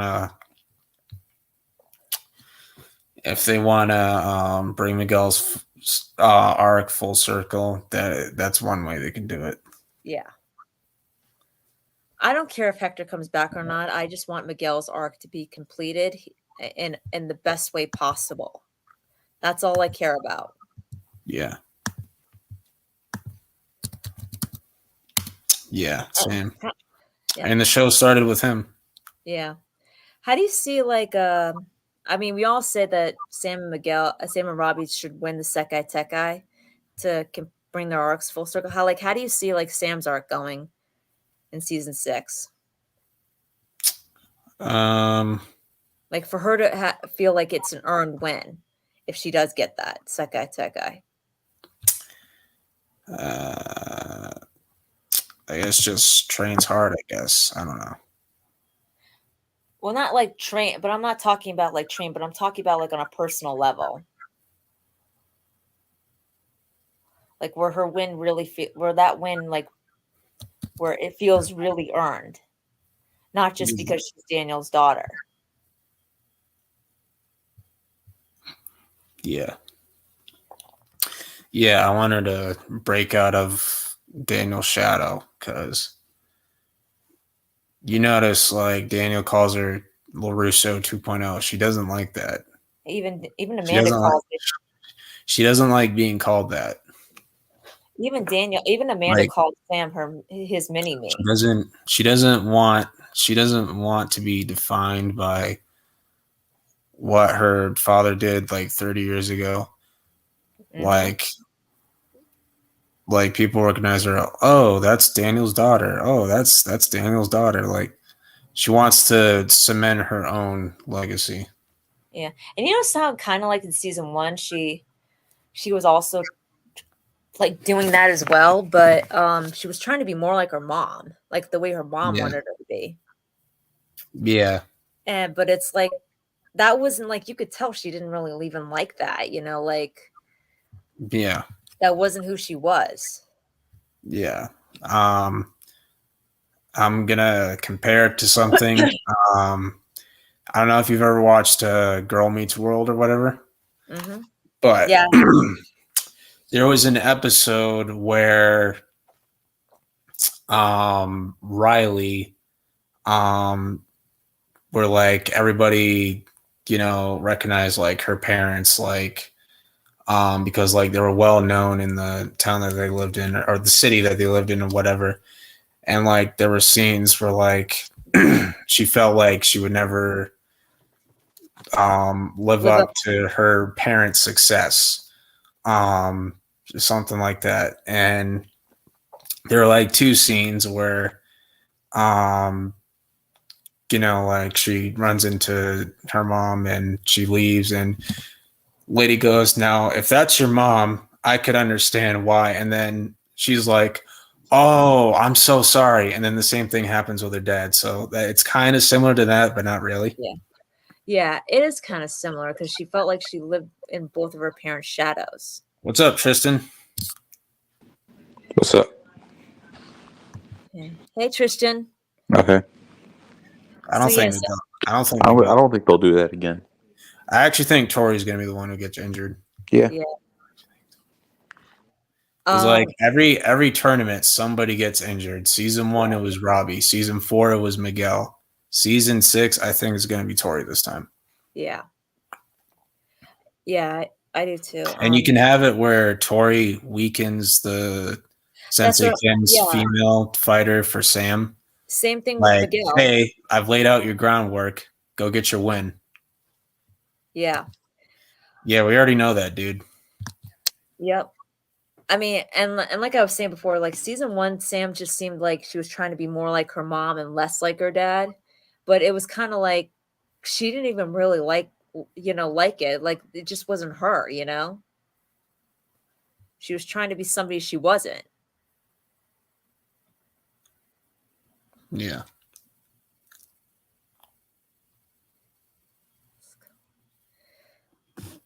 And I mean, she was like, I mean, like even she didn't even write like when the moment she saw Kyler like bullying like Miguel, like, and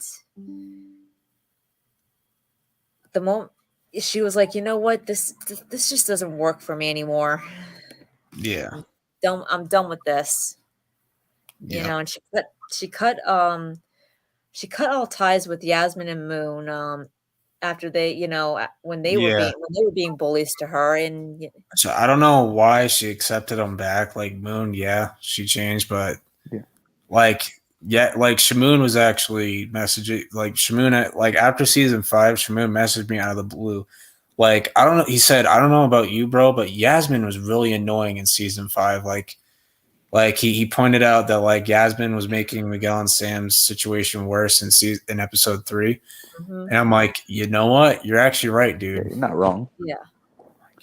I mean, truthfully, I think that Sam probably just hangs out with Yasmin because Moon hangs out with her. Yeah. You know, Moon is like Sam's best friend. So yeah, like I just think Yasmin should be humbled again. That's just my opinion. Yeah. I think like Yasmin's kind of like the friend that Sam is just stuck with in her life. You know, she wants to be friends with Moon. Like I just I'm surprised Sam just didn't put her foot down. Like, well, she did in a sense, you know, like in season 1. Remember, she said, "Enjoy puking out your burritos, Yasmin." Yeah, I wish he did it just to defend Aisha. I'm talking about season. She never 5, actually defended. Like she just lets Yasmin take her phone and send a message. Yeah, that should have been her. Like if it was Tori and Robbie's relationship, like Tori would be like, "You better mind your own business, unless if you want another front wedgie." Yeah, but that's just brings out the difference. Like Moon knew it was a bad idea. She should have listened to Moon. Right. Like Moon was actually trying to help the situation. Yasmin's like, "Ooh, drama." Yeah. Yep. But see, that just also highlights the differences between Sam and Tori. Like, yep, Sam will hold her tongue, Tori won't. But yeah, it's just like, I mean, even like I said, even season 1, she was trying so hard to break out of her dad's shadow, and maybe she thought the best way of doing that was to get into her mom, you know, to be more like her mom and like be the person that her mom wanted her to be. But then she realized like that's not her. Like she didn't even really like it, you know? You could tell. Yeah.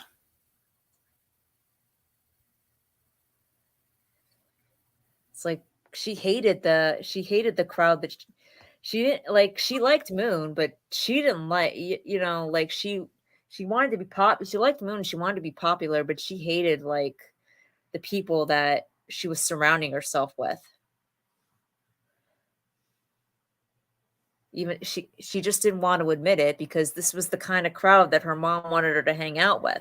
You got cut off there. What were you saying?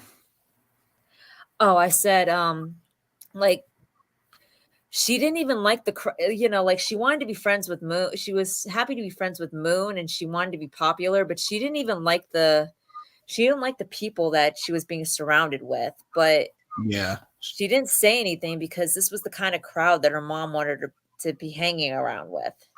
Yeah. It wasn't until like, you know, she just decided enough was enough and she just cut ties with them. Yeah, she had to put up with bullying for a little while, but you know, she just decided to just be herself, you know?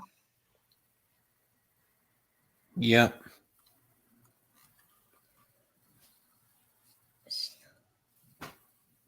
I think that's what part of the problem with Sam's character was in season 1. You know, like she was trying so hard to like be the popular girl, be like her mom, and so she wouldn't have to be like her dad. But it just wound up, you know, like you didn't even really get to know Sam as the person until season 3. Yeah, so season 1 came out in 2018, and people have been hating on Sam's character since season 1. Yeah. That's how long it's been. People were okay with her before, like, you know, like episode like 9 or 10. Right. But like I said, that's why I said season 3 was her best season, because like that is the season where we got introduced to Sam the LaRusso. real Samantha. Right. Yeah. Not a version of her father, not a version of her mother. Sam, her own, her own care, her own, what's the word for it? Her own person. Yeah. Yeah, that's why I like her arc in season 3. She has a few annoying moments in season 5, but I think season 5 is her character in season 5 is up there because she matures a lot. Yeah. Towards the end, definitely. Yeah. I mean, beginning, especially like the back end of season 5, I like what they did with her character. Yeah, I really did. I did too. I mean, especially episode 9 when she puts nuance and perspective when she sees Tori's life, how hard it is. Yeah. Mm-hmm. And like, do you think that also she's like, oh, it wasn't just a sob story, it's true. Yeah, I don't think Sam knew Tori's sob story. Yeah, I don't think nobody given the show because Amanda didn't even try explaining why she was trying to get Tori back in school, which she should have. Which she's like, because I don't want this rivalry dominating your life anymore. I'm like, that's not really a valid reason. No. Yeah, you should know why Sam's mad at you. Look at Johnny and Daniel. Like it took Johnny and Daniel 30 years to get rid of all their BS. Yeah. Right. Yeah. I think Amanda ditto. I think ditto Sam. And I still like Amanda's character. She's just has some flaws like everybody else does. Right. No, I do too. I love Amanda. I love her. I think she's great. Despite what a lot of people think, I think she's great. I still love her. I mean, I definitely was not a fan of her decisions in the beginning of season 5, but I still love her as a character overall. But I do agree with you. In season 4, she definitely owed Sam a valid explanation as to why she was helping Tori.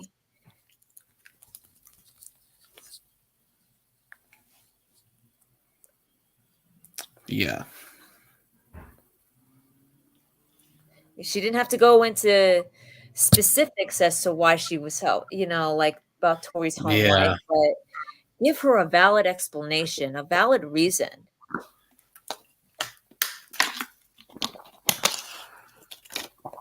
Don't just play it off as, oh, I don't want this rivalry dominating your life anymore, so I'm telling you to bury the hatchet. That's that's basically saying get over it. Get over it. And because Sam doesn't know why she's helping Tori. That's just random. Imagine your mom helping your boy. And whoa, hold on. You wanted Tori in prison, and now you want to help her get back into school. Why you imagine seeing your mom helping your bully out? That would really confuse you. Right. And not only that, you can't just get over somebody trying to kill you. Yeah, or severely injuring you or something. Yeah, I mean, breaking into your house like that. I mean, breaking and entering, trying to assault you with nunchucks, exactly. And then your mom's helping her out. You'd be so pissed. Trying to rip spikes open, destruction of property too. Yeah, and she's freaking hit the door to her face off with spikes. Breaking and entering, destruction of property. You just kick the door down. Aggravated assault, Trying to that's 3 felonies right there. Yeah, and then your mom's helping her out. You'd trying to rip your face off with spikes. But we all know the police don't exist in this show. Yeah. So it's like Tori didn't just bully Sam, which she did. She did bully Sam. She also traumatized her. Yeah. So you can't overlook that.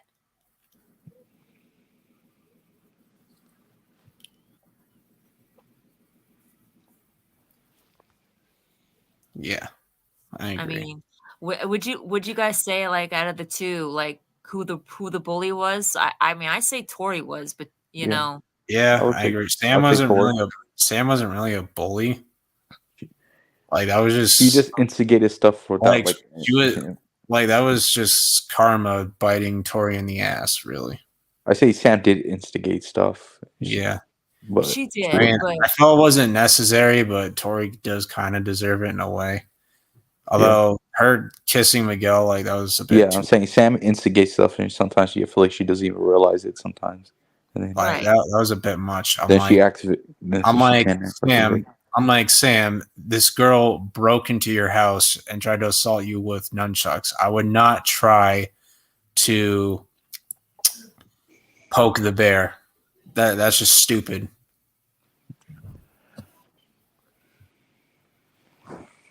Right. No, no. Yeah, I mean, nobody cares, dude. Go back to shitting in people's beds. Exactly. Thank you, CKW. Amber Heard. Yeah, go back to shitting in people's beds. I don't even believe that he. I don't believe that he was called a cobra. He said it was called a cobra, but yeah. Well, like, why would he say that? You know, it's like you must think we're idiots. But yeah, yeah, I agree. Yeah. But Tori. I mean, yeah, Tori did deserve some of it. Not all of it, but some of it. But I mean, reap what you sow. Make no mistake, like, yeah, Sam kind of instigated, but she didn't mean to really instigate. Yeah, she shouldn't have kissed Miguel, but you know, she was drunk from participating in a drinking contest that Tori kind of bullied her into. Yeah, I mean, I blame both of them. I mean, if I was Sam, I would have just walked away. But that's just me. No, she should have, and that's what I'm thinking, too, and that's what I'm thinking, too. There's no shame, there's no shame in walking away, right? When Tori challenged, when people just say stupid stuff in the chat, I just ignore them. Yeah, no, I do. That's why I didn't. It's they feed off that energy. So if you don't give them energy to feed off of, they have nothing to feed off of. Yep. No, I agree. But yeah, I was with Sam's okay, do you not see what she's trying to do to you, Sam? She wants you to get drugged so she can embarrass you. Yeah. But they did actually flip the script, though. Yeah. Where Sam did actually beat her. Yep. She got drunk. Now, to be fair, Stingray did open his mouth and Tori got distracted and slipped. So. Yeah.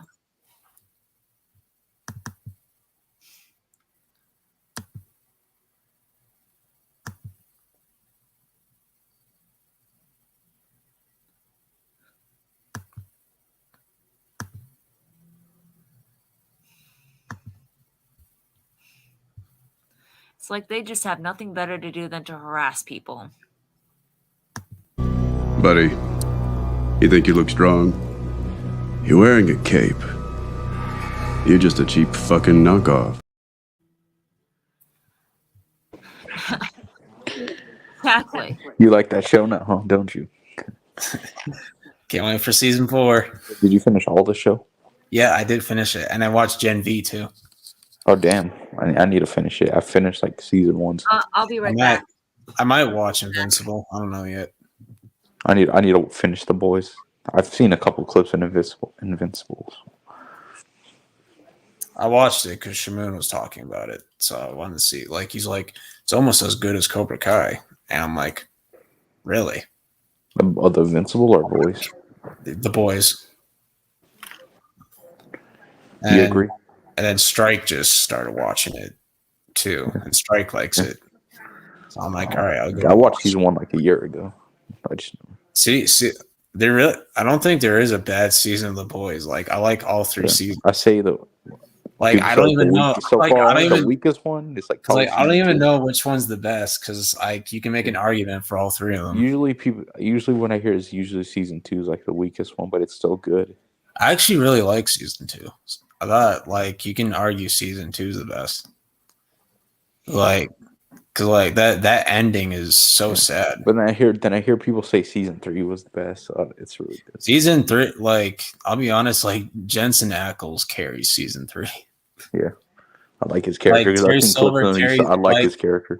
Like Terry Silver carries season 4. Soldier Boy carries season 3. Yeah, I've seen clips of it. It's so like funny. He's one of the only characters that's not afraid of Homelander. Yeah, he is as strong as him, so I wouldn't be afraid of him either.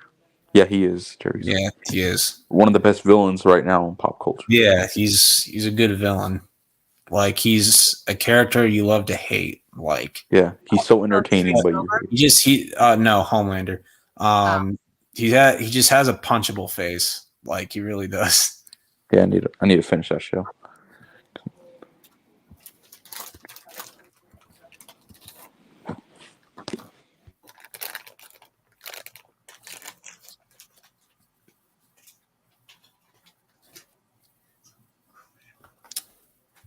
So who's your guys' favorite Marvel villain of all time? I mean, I like since I've only like watched movies and shows and games. Shit. What about you, CKW? I'm trying to think. Probably Venom, to be honest. Like not Sony Venom, but like Venom in the comics and the animated shows. I'm trying to think of a villain out of the comics because I haven't read any. Like not like I like most of the Spider-Man villains. Like it's either Green Goblin or Thanos. Those are my favorite Marvel. Like Carnage is up there too. Carnage is a great villain. Mine's are either Green Goblin, Thanos, Carnage. Carnage is so evil that it gets Venom to team up with Spider-Man. Yeah. Yeah, I would actually say Venom because he's sort of like Peter Parker's Terry. He's sort of like Peter Parker's Terry Silver, where he knows how to get to him on the inside and on the outside. Yeah, and he can evade his spider sense. Yeah, because the symbiote, the symbiote bonds with its host, so it learns your personality and it can read your thoughts and stuff. Yeah. And it feeds off what you're really feeling. So symbiote leaves Peter and it bonds with Eddie Brock, and Brock doesn't like Peter for obvious reasons. Yeah, and then it's probably not the same. And then it feeds off the person's emotions. I don't think it's the same as it is in the comics as it is in the movie, but I don't even think the symbiote's really evil in the comics. It just hidden. It just goes off personality, because the reason, because Peter has a good personality. That's why he doesn't have the sharp teeth and the long tongue when he bonds with the symbiote. But it's Brock's personality is the reason why Venom has the teeth. Because he had hatred. So Peter didn't really have any hatred towards him. I mean, obviously he did deep down. That's why the symbiote would feed off of it, but he didn't show it. Yeah, no. Peter was it feeds off your emotions. Yeah. Like Peter was all in all a good person. Yeah, he may have had some bad memories and some negative emotions, but he obviously hated people like Flash Thompson. He hated the person who killed his uncle, obviously. Yeah, so obviously that fed off of what he was feeling, but he was always a good person. They even show that in Spider-Man 3, when the symbiote bonds with them while he's having nightmares about Uncle Ben. Yeah, he was always a good person. It's just the symbiote brought out the negative sides. Yeah. And I like the fact that Carnage is red because symbiote bonds with Cassidy. He's pure evil, so the red represents pure evil. Mm-hmm. Yep. Venom has some gray to him. Carnage is just pure evil. Yeah.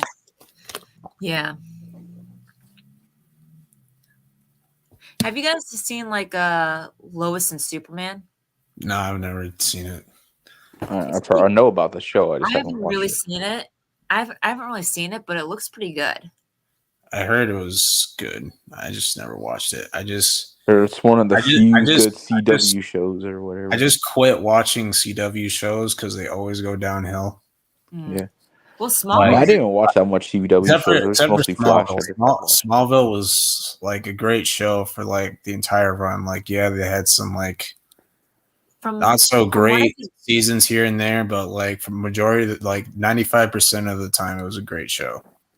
From what I could tell, Lois and Superman is pretty similar to Smallville.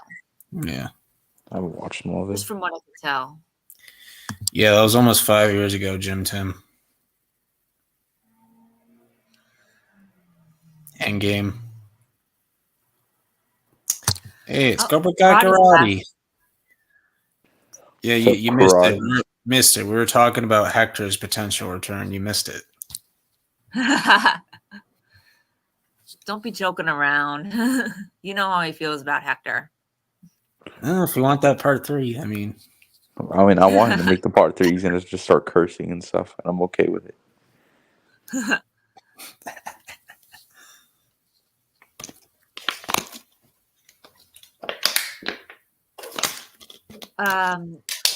Cobra Kai World was saying that he thinks that Hector could kick Cobra Kai Karate's butt. I mean, he's a grown man, probably would. He's a grown man. He probably would. I mean, no, not probably. He would. I missed it.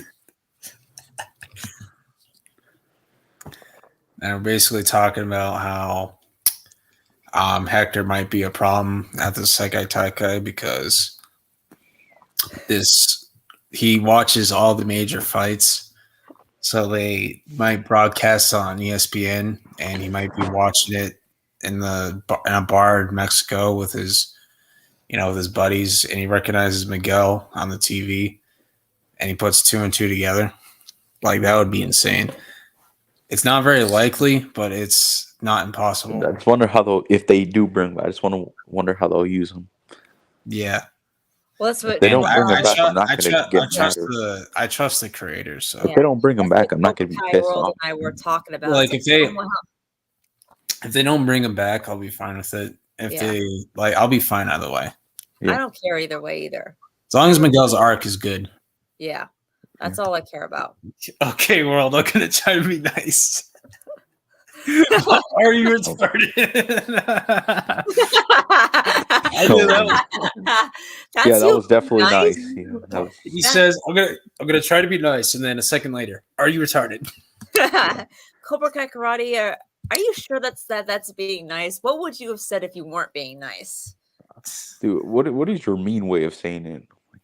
Yeah, I mean, because it's already mean. Okay. You could have just said, "Are you dumb?" Maybe "Are you dumb?" Probably sound. I wonder what Cobra Kai Karate. What's your mean way of saying it? It's nothing good. Probably the A word. Probably words that he can't say say online. Probably.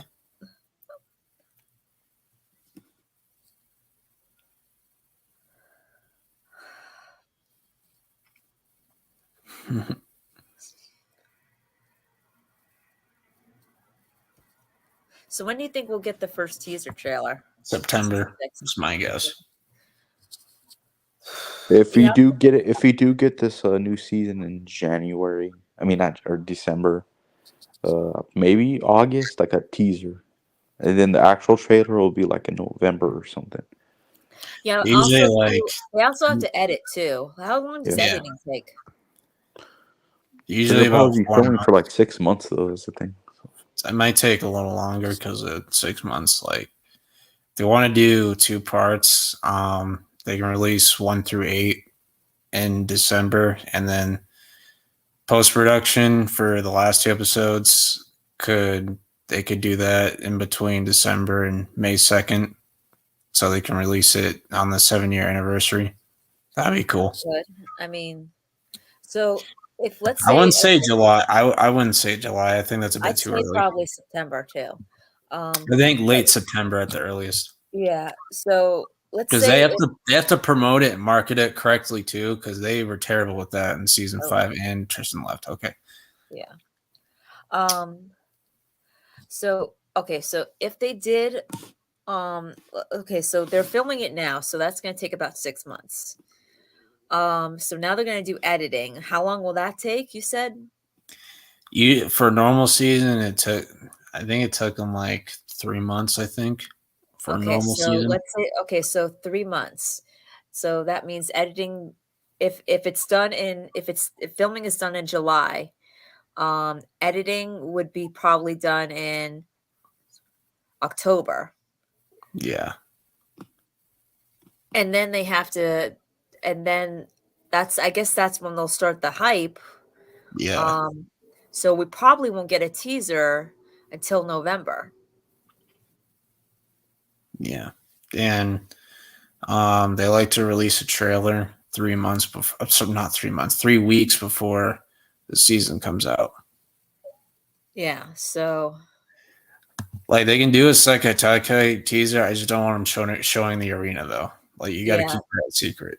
Yeah, so I don't think they're gonna put this. They might put the Sekai Taikai in the trailer, but I don't think they'll do it in the teaser. Yeah, probably not the teaser. Yeah, so it's because it's I don't think they shouldn't reveal the geese either. No. In my opinion, because I think they're gonna have new geese.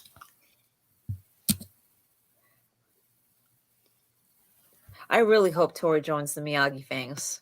I think she will. I think she'll be in the dojo. She'll be on their side. She'll just be a little conflicted because she's close with Kreese. Yeah. But I don't think she's going with Kreese because Kreese is going to be. I think Kreese is going to team up with Sensei Kim, and Tori hates Sensei Kim. So yeah, and she has every reason to. Yeah. And I mean, here's the thing, like, though, too. Episode 1 could end with Kreese hopping on the plane with Kim to South Korea. Yep. And something else too. Like I see Tori like joining the dojo until she wins the Sekai Sekai, and then I don't see her staying in Miyagi Fang past that point. Yeah. I mean, she'll be in there for the season, but after, Cobra Kai is officially done, I think she'll go her own way. I still think she'll stay with Robbie, but yeah, she may open up her own dojo too. Yeah. But I don't think she's going to stay. It's fine. I think, she and Robbie will stick together though. And I think that Sam is going to continue the Miyagi legacy by going to Okinawa. Yeah, I could see that. Training with Chosen. Oh, we just lost Tristan again. And training under Chosen and carrying on the family legacy, carrying on the legacy on that branch. Like basically the way I see it is that Sam will continue Miyagi's legacy, the Miyagi family legacy, while Anthony carries on the LaRusso family legacy. Both from the same branch, though, just headed in different directions. Yep. All right. Well, you think we should call it a night? If you want to, sure. Or do you want to stay on a little bit longer?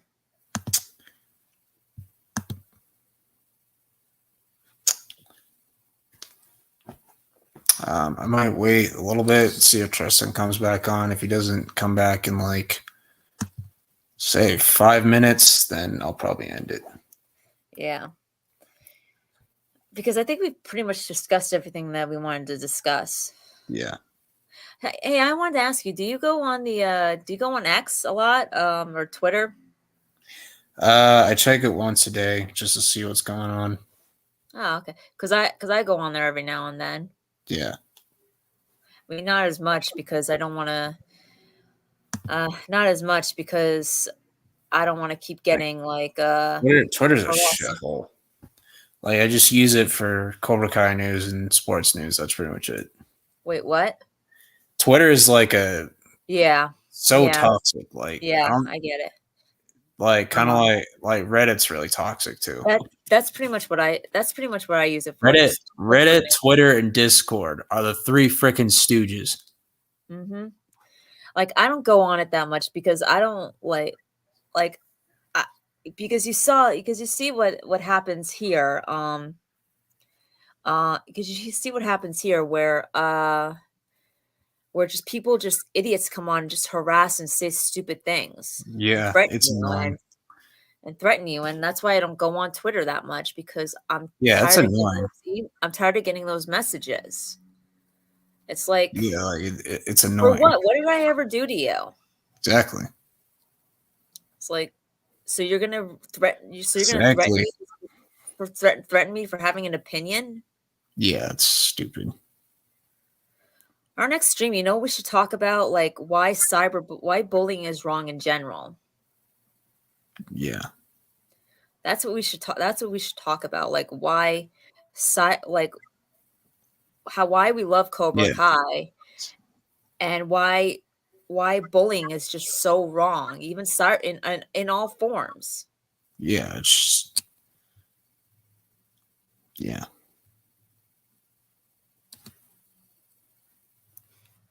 I guess Cobra Kai Karate couldn't come up with couldn't figure out didn't want to say didn't want to actually say what he was thinking. Yeah, probably not.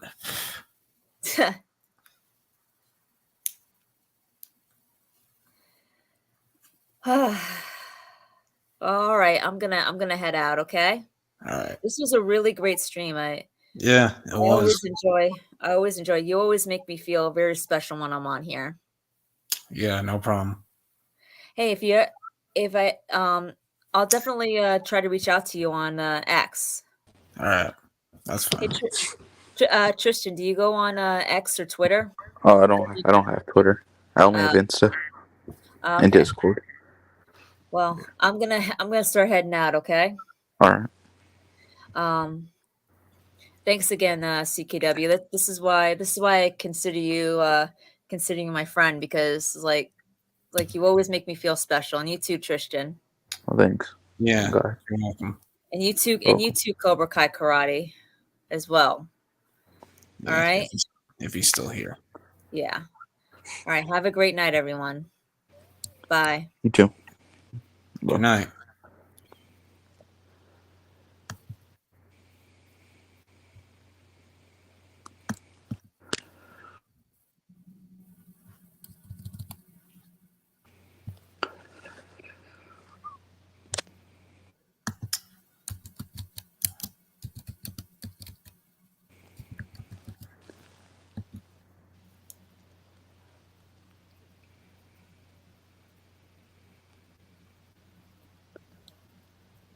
Wait, so they've started filming season 6, right? Yeah. Oh, I can't wait for that. Yeah, me too.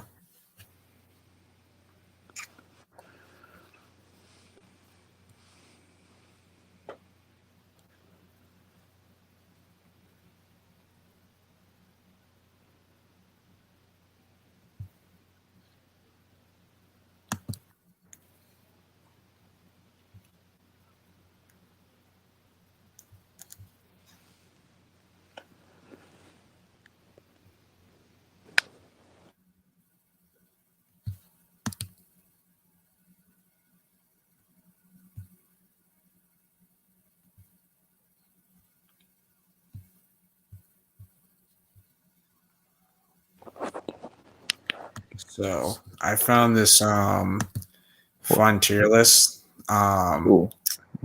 So this is basically like NFL rivalries ranked. Oh yeah. Ooh. So a lot, like we've done quarterback ones, we've done wide receiver ones. That'd be cool to do, rivalry ones, and there's a lot of them. So like we got, S, A, B, and then we just have not a rivalry. So Niners, Cardinals, like what do you think about that? I say it's I'm gonna put it on the bottom because they're in the same division, so technically, yeah, but I don't really see like a big rivalry. Obviously, they play each other 2 times, but you never feel like the hatred when they play. Yeah, I mean, it's a divisional rivalry, but it's like it just doesn't feel And also like an actual rivalry. the Cardinals will never beat the 49ers. So Yeah. I mean, if they get Kyler Murray, a good receiver, I mean, the Cardinals have a bright future.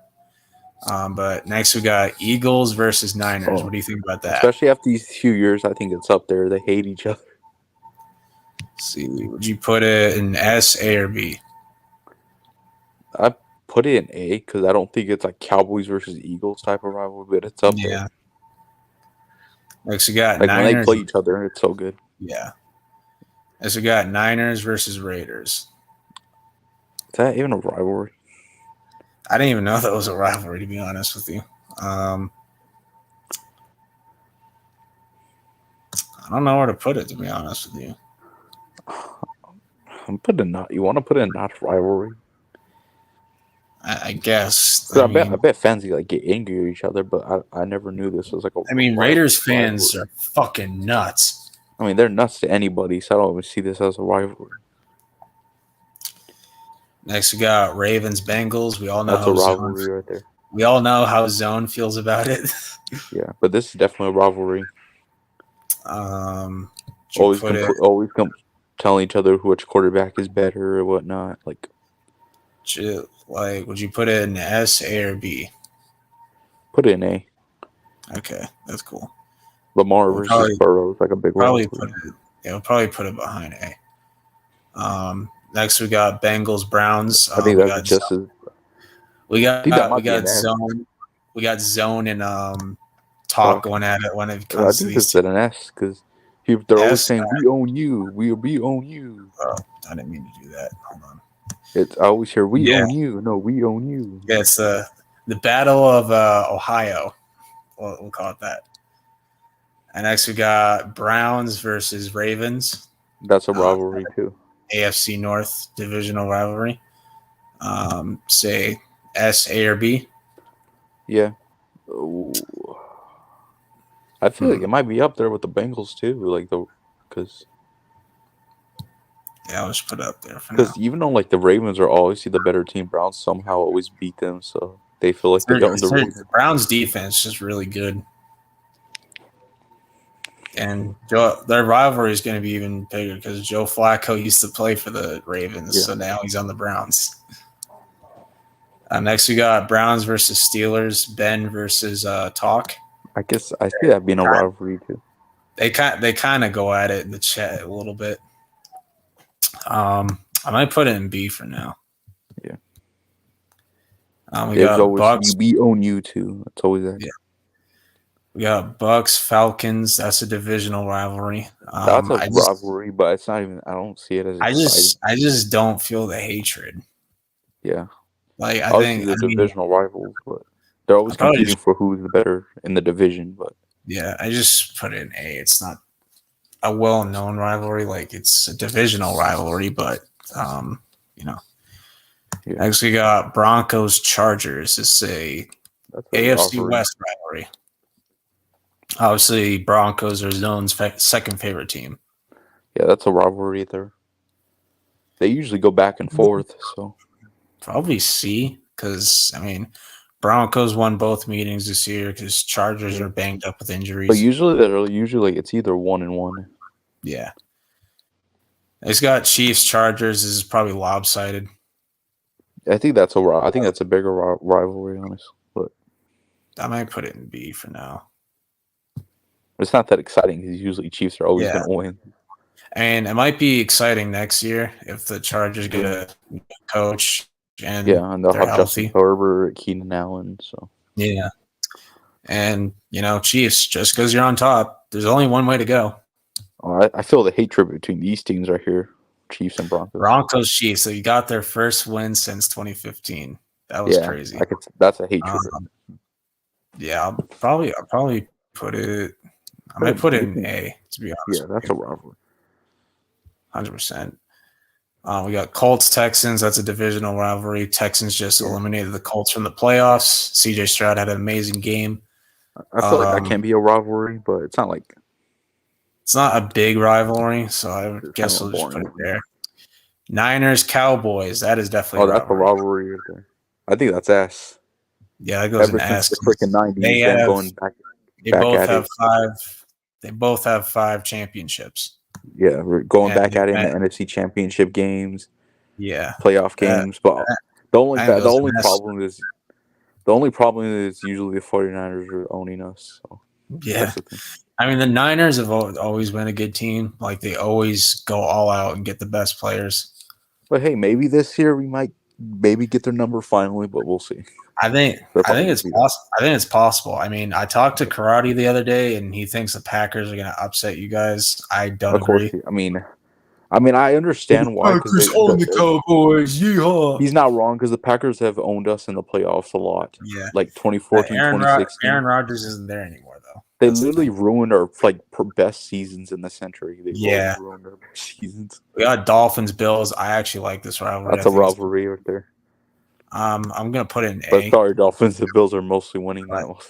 Bills, Dolphins. Dolphins choked at the end. Like I'm like Tua, who are you throwing to? Yeah.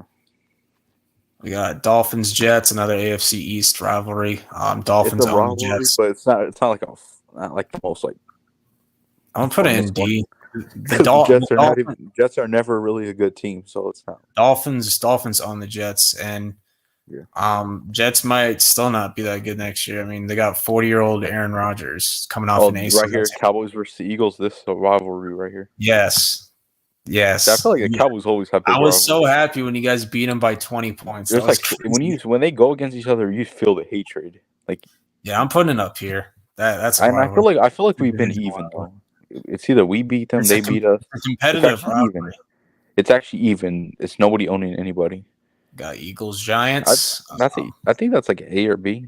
I feel the rivalry sometimes. Probably put it in A. I'll put it like right here. I say the Eagles win that most of the time, but yeah, they almost got cut out by the Giants the last week of the season. That was crazy. We got Giants, Cowboys. That's a huge rivalry. But we constantly beaten them most of the time in our history, so. Yeah, so I'm probably. I'm debating between A or S. I would want to put it in S, but most of the time we're always beating them. You never feel like the Jets. We never take the Jets. We never take the Giants seriously as a threat. You like you swept them this year. You've owned them since 2016, so I'm probably gonna put them here. And before that, we were still most of the time winning, except for like one playoff game, a few games. Next up is Giants. This is a rivalry right here. Even though not even the same like division. They have our number in the Super Bowl, but we own them in the regular season. So I think the bad thing is the 2 Super Bowls. It probably makes them feel like they own you guys because that's when it matters the most. Yeah, of course. But I want to see credit the Super to them. Bowl again. I want to see but respect to them. They pulled off 2 upsets against us. You in your perfect season, dude. Much as I hate New York, gotta give respect. I bet it feels bad. They beat you in your perfect season where you should have won all your games. Yeah, like we win all the other games. I'll probably be pissed, dude. The one game we should have won, we lose. Like it's so be pissed. All the games you should. I'm glad I wasn't old enough to be a sports fan back then. I am so happy I was not old enough to be a sports fan back then. Literally, all the games you won, except for the biggest. Because it's kind of a good thing in a way because imagine if the Pats won. Pats fans would have been annoying, and you think they're annoying now. Yeah. Imagine if they actually won, and they would have been on top of the world. We pulled off the perfect season, like the Dolphins back in the day. Imagine you beat so I think it's kind of. I think it kind of humbled Pats fans in a way. So I think so. It's kind of because the Giants were expected to lose all their playoff games. Every time they would go against they would get picked against, and they beat you guys. Yeah, so respect to the Giants. They took away 8 Super Bowl rings from you guys. Yeah, 2. They took away 2 rings. Yeah. You would have had 8. Yeah. Anyway, Jags Colts divisional rivalry. I don't think it's a big one. I feel like all the Jags rivalries are boring. What do you? I mean the Jaguars haven't been a great team historically, and they had a huge collapse this year. I don't know what happened. Yeah. I'm gonna put it here. I mean, it's probably more competitive than Niners Cardinals, but Jags Texans probably here.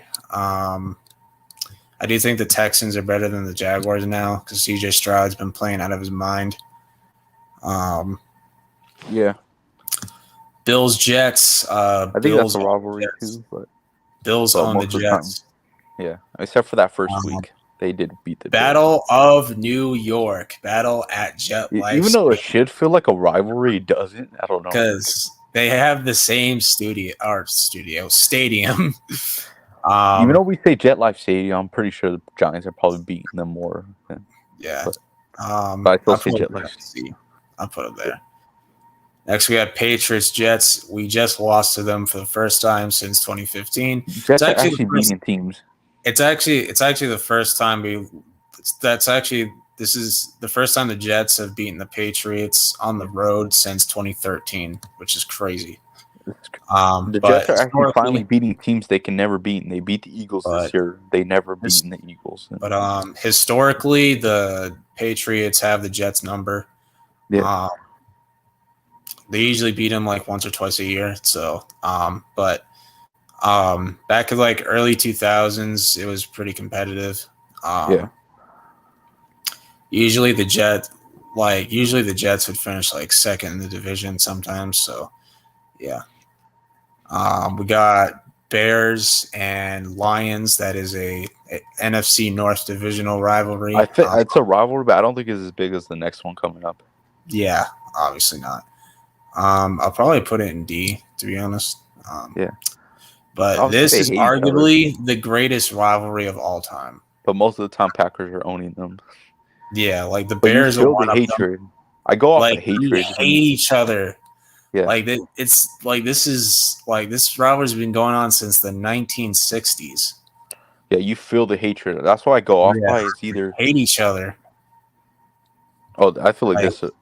Like Aaron Rodgers has whooped them. Like Brett Favre's whooped them. Now Jordan Love's whooping them. Now if Bears get Caleb Williams, tables could turn, but we'll see what happens. Yeah. We got Cowboys and Green Bay. I feel like that is a big rivalry. I feel like this is a big one, but at the same, I feel like it's more Cowboys hating the Packers because the Packers took away all their good seasons this century, like 2014. Yeah, it's kind of like Patriots. It's kind of like Patriots Giants in a way. Because 2014 we were so freaking good, and then they beat us. And then 2016 we got the first seed. We literally had a bye week, and we still couldn't make a championship game, and they beat us. So we hate them more than they really hate us. Yeah. Next we got Lions Green Bay. I think that's a rivalry. Yeah, you just don't hear about it as much. Probably put it in C because Green Bay actually beat the Lions on the road in Thanksgiving. Yeah. Next we got Tampa versus Carolina. It's a divisional rivalry, but it's not a big rivalry. So I'll put it in like E, I guess. Yeah. Then we got Panthers Falcons. I think that's the biggest Panthers one. I think that was competitive back in the day because they had Cam Newton and Falcons had Matt Ryan. So I'll probably put it on the top. I think the Falcons also took away a perfect regular season from the Panthers, like in 2015. Like 2016 they only lost twice. Once in the regular season, and they lost in the Super Bowl, of course. Yeah, they literally had almost a perfect season, and the Falcons beat them once. And we got Carolina there was a little bit of hatred. You had Drew Brees versus Cam Newton back in the day. Probably put it like right here, probably. Yeah. We got Patriots Bills. We used to own a rivalry. We used to own them. We used to own them in the Brady days, but now they own us now. So even then, freaking Mac Jones can beat them here and there. That's the thing. Yeah. Yeah, Mac's beaten him twice now. Once in his rookie year and once this year. We got Patriots, Colts. Obviously, it's a rivalry because of Brady versus Manning. Yeah. So I would put this. You can say that for like Patriots and Broncos coming up next. Yeah, I like that one. That one's a fun one. Yeah, I say this a lot. You know, Patriots are usually winning this rivalry, except for now, because Yeah, we got Patriots, Broncos. Another because Manning went to the Broncos for a little bit. Yeah. Pretty much he revived his career in Denver. But yeah, for the most part, it's competitive. Next up, Patriots, Dolphins. This is actually one of my favorite ones. Oh yeah, this is a fun one. But I'd probably put it in like I say back in the day, obviously the Patriots in Brady days were beating the Dolphins. Now Dolphin Tua owns us. He beats us every time. Yeah. Then we got Patriots, Ravens. That was a fun one. Rivalry? Yeah, it was back then because they met in the AFC Championship a couple times where they had Ray Lewis, which Ray Lewis was a monster. Oh yeah, he was. We never really hear about this rivalry now, unlike the ones in A. Yeah, Lamar owns us. We got even though this is not even a rivalry, it's that Super Bowl. It's that Super Bowl. It was a Super Bowl, and it was Belichick versus Pete Carroll. I feel like a Super Bowl kind of makes you guys hate each other. So that the Seahawks were coming. They were the defending champs that season, and they were like the new dynasty, and they were looking to go back to back. And Malcolm Butler spoiled it. It was the freaking old dynasty versus the new dynasty. Yep. Then we got Raiders, Broncos, which actually Pete Carroll used to coach the Patriots in the 90s. Oh, he did? Yep. Next we got Broncos, Raiders. That's a rivalry. Yeah, I put it like an A or B. I'll probably put it in A. Who wins the most of the time? Is it like usually the Raiders? Believe it or not. I thought like in the 2000s and 2010 that would be like the Broncos. We got Raiders, Chargers. I don't know about that. It is a divisional rivalry, but I don't know. I mean, I might put it in C. Yeah.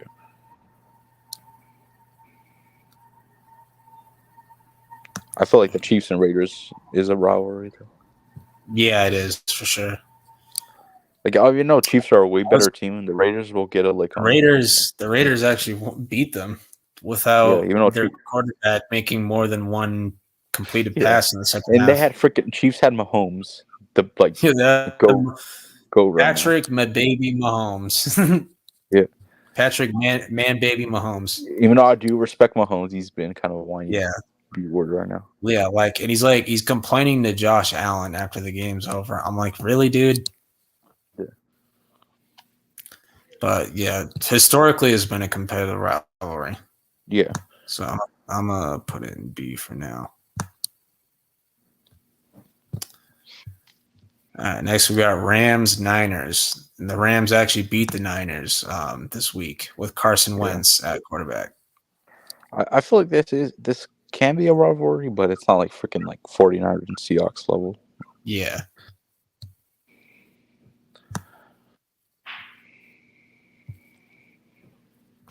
I might put it in C tier for now.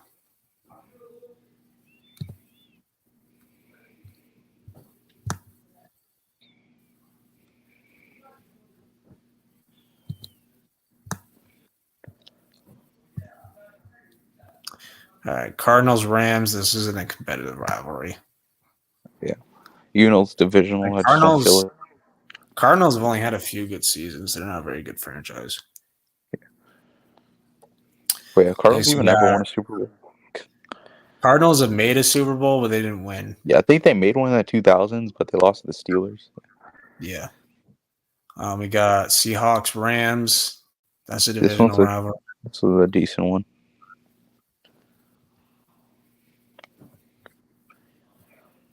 Rams beat the Seahawks twice this season. Yeah. I thought they would split, to be honest with you, but they didn't. Yeah, I thought Seahawks were going to win the second game. Yeah. I thought they should have won the first one, but I'm like, Yeah. they got a lot of rookies on defense, so it's the first game. So I'm Oh, this like, is all a right, I'll give them a rivalry right pass. here. Ravens Steelers. We all know how Ben feels about this one. Yeah, this is a rivalry right here. Yeah, probably put in like even though I do think Ravens are obviously the better team. Sometimes they kind of own Lamar. Sometimes. Yeah. He always Yeah, struggles Steelers against the Steelers. Steelers beat them twice this season, and I'm Yeah, like, one with well, Lamar. second time Second was Lamar backups. wasn't playing, and it was a pointless game for the Ravens because they already clinched out the division. Yeah. The first time the receivers kept dropping the ball. Yeah, he was throwing perfect passes, and they were still dropping. So it really wasn't on Lamar. And next we got Tampa versus New Orleans. This is a competitive rivalry.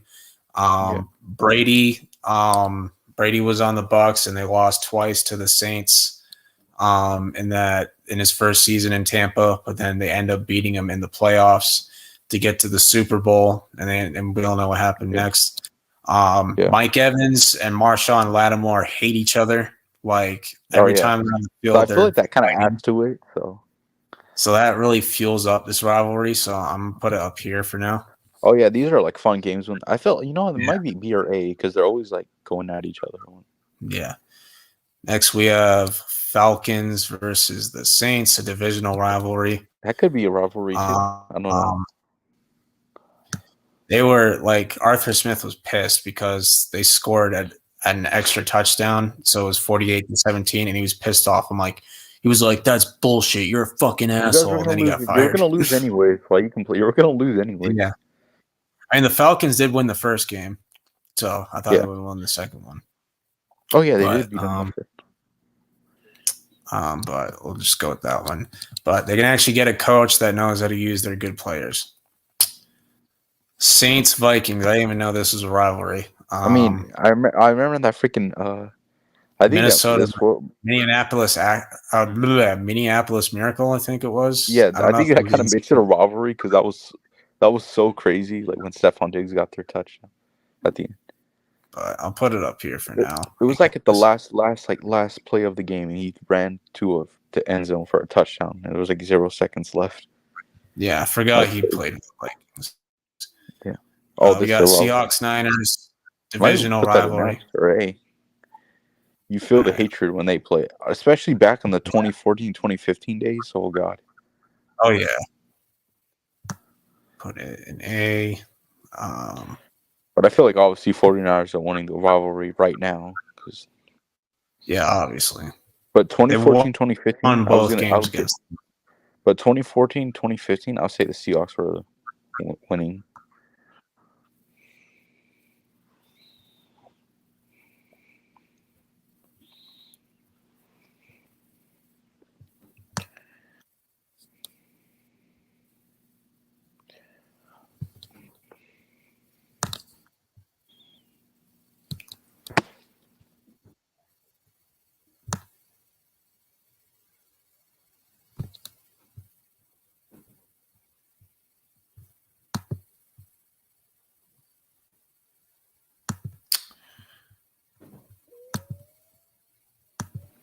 Next, we got Seahawks versus Cardinals. That's not very competitive. I feel like it could be because they're two bird teams, but yeah, battle of the birds. Battle of the birds. That's what I usually think of. Yeah.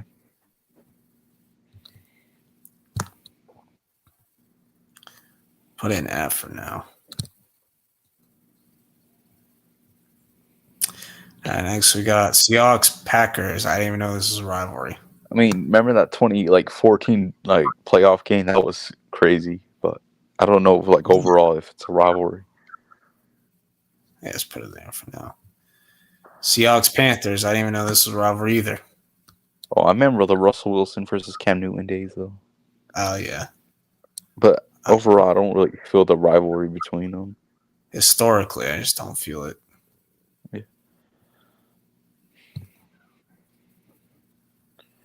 Bengals Steelers. We all know how Ben and Zone feel about this one. It's always it's the AFC North. Remember that? Oh wait, Karate reminded me. You remember the Seahawks versus Packers game, that Hail Mary game?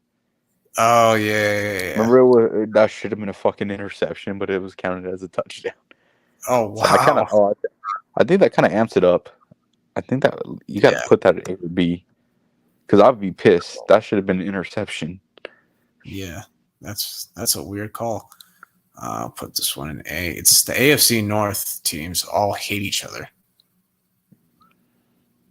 So yeah, I'll put the Seahawks and Packers. Cowboys Steelers. I didn't know this was a rivalry either. I mean, I say it was more. I mean, it's always fun to play against them, but I think back in the days it was a rivalry because they've been in the Super Bowls against each other a few times. I think we beat them in one of them, and then they beat us the other time. So I'd put it in B or A because they played in the Super Bowls a few times. Yeah, probably. Oh, I remember that 2016 game. That was so good. Yeah, and we got Steelers Eagles. I didn't know this was a rivalry either. Oh, I didn't know that. Probably, I just put it in C.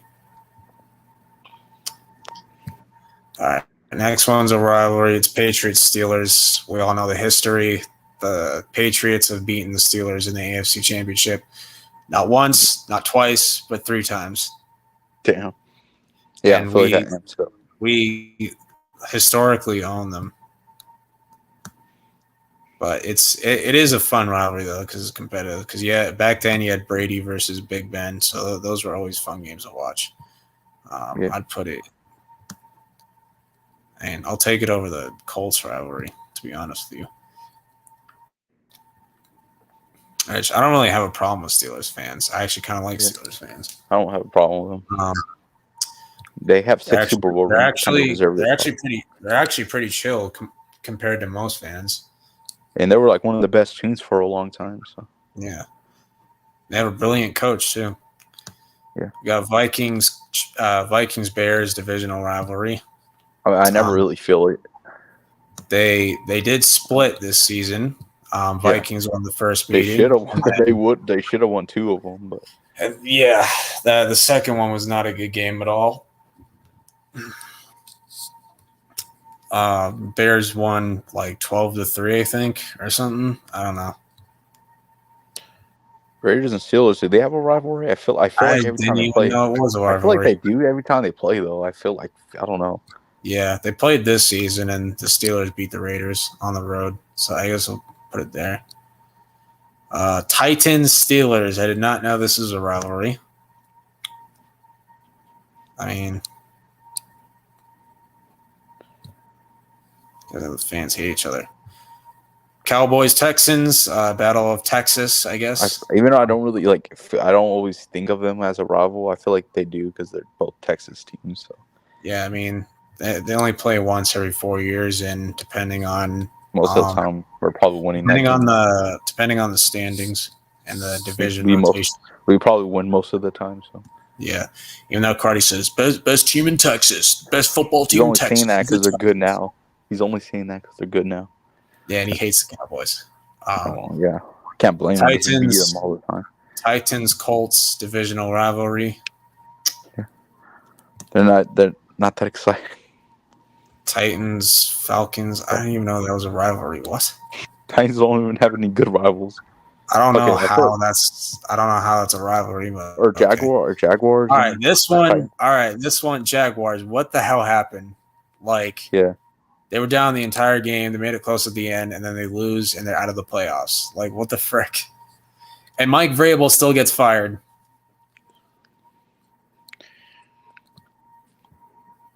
So, I don't know. Titans, Texans, that's a rivalry because it's divisional. Yeah. Put it right here, I guess. Falcons, Vikings, I guess that's a rivalry. I feel like Vikings and Lions. I think the Vikings made the 2016 NFC Championship, and I think the Falcons beat them. Oh yeah. They did because they went against the Patriots in the Super Bowl. Yeah, because I remember listening to it on the radio way back then. It was either 2016 against the Falcons or it was 2017 against the Eagles, and I think it was because 2017. like I wanted 2016 beat the Packers. I wanted the Vikings to win. Oh yeah. Because like the Vikings were one of my favorite teams. I wanted a 2014. I wanted us to go so we could go against the Patriots in the Super Bowl. That would have been fun. If he beat the Seahawks at home in 2014, we could have done it again. We should have fucking beat the Packers. I think this is a rivalry right here. Yeah, it's a divisional one. They're always fun. Put it like an A or B. The divisional games are fun. Vikings, Packers. Right, that's another one. I feel like it's A or B. Like that. I'll put it in A. Oh yeah, Cowboys, Commanders. I can't say the word, but I say out of all. You guys own them now. I mean, I say out of all the NFC East teams, they're like the least most rival out of all the NFC East teams. I mean, you guys. I mean, it was competitive in the '90s because both were great teams. Yeah, they can beat us here and there, but most of the time we're gonna win that game. Yeah, but you guys destroyed them twice this year. Yep, they're not a threat. Okay, I feel like these are a rival too, but yeah, Giants, and especially OBJ versus Josh Norman. Like that was. Oh wait, he was on the Redskins. Yeah, he played for the Redskins. Oh, forgot. Yeah, like first it started with Giants versus Panthers, and he was on that Panthers team. And then I don't know how he went to Washington, but he did. And then they had to play each other twice a year. The two did not like each other. Yeah, I feel like maybe so that kind of fueled the rivalry, but yeah. Most of the time the Giants are gonna win, even though I feel like Redskins should be or Commander should be winning, but. Okay, and then Karate's throwing a hissy fit, of course. But that'll end the stream, guys. Thank you guys for watching. Hope you guys enjoyed. Check out Cobra Kai Karate's channel. We'll be doing Sportsville on Friday or whenever Karate wants to do it. Playoff predictions are gonna be fun. Yeah, it's gonna get heated. But yeah. Things are about to get serious. But hope you guys enjoy this stream, and I will see you guys next time. Peace out. Peace.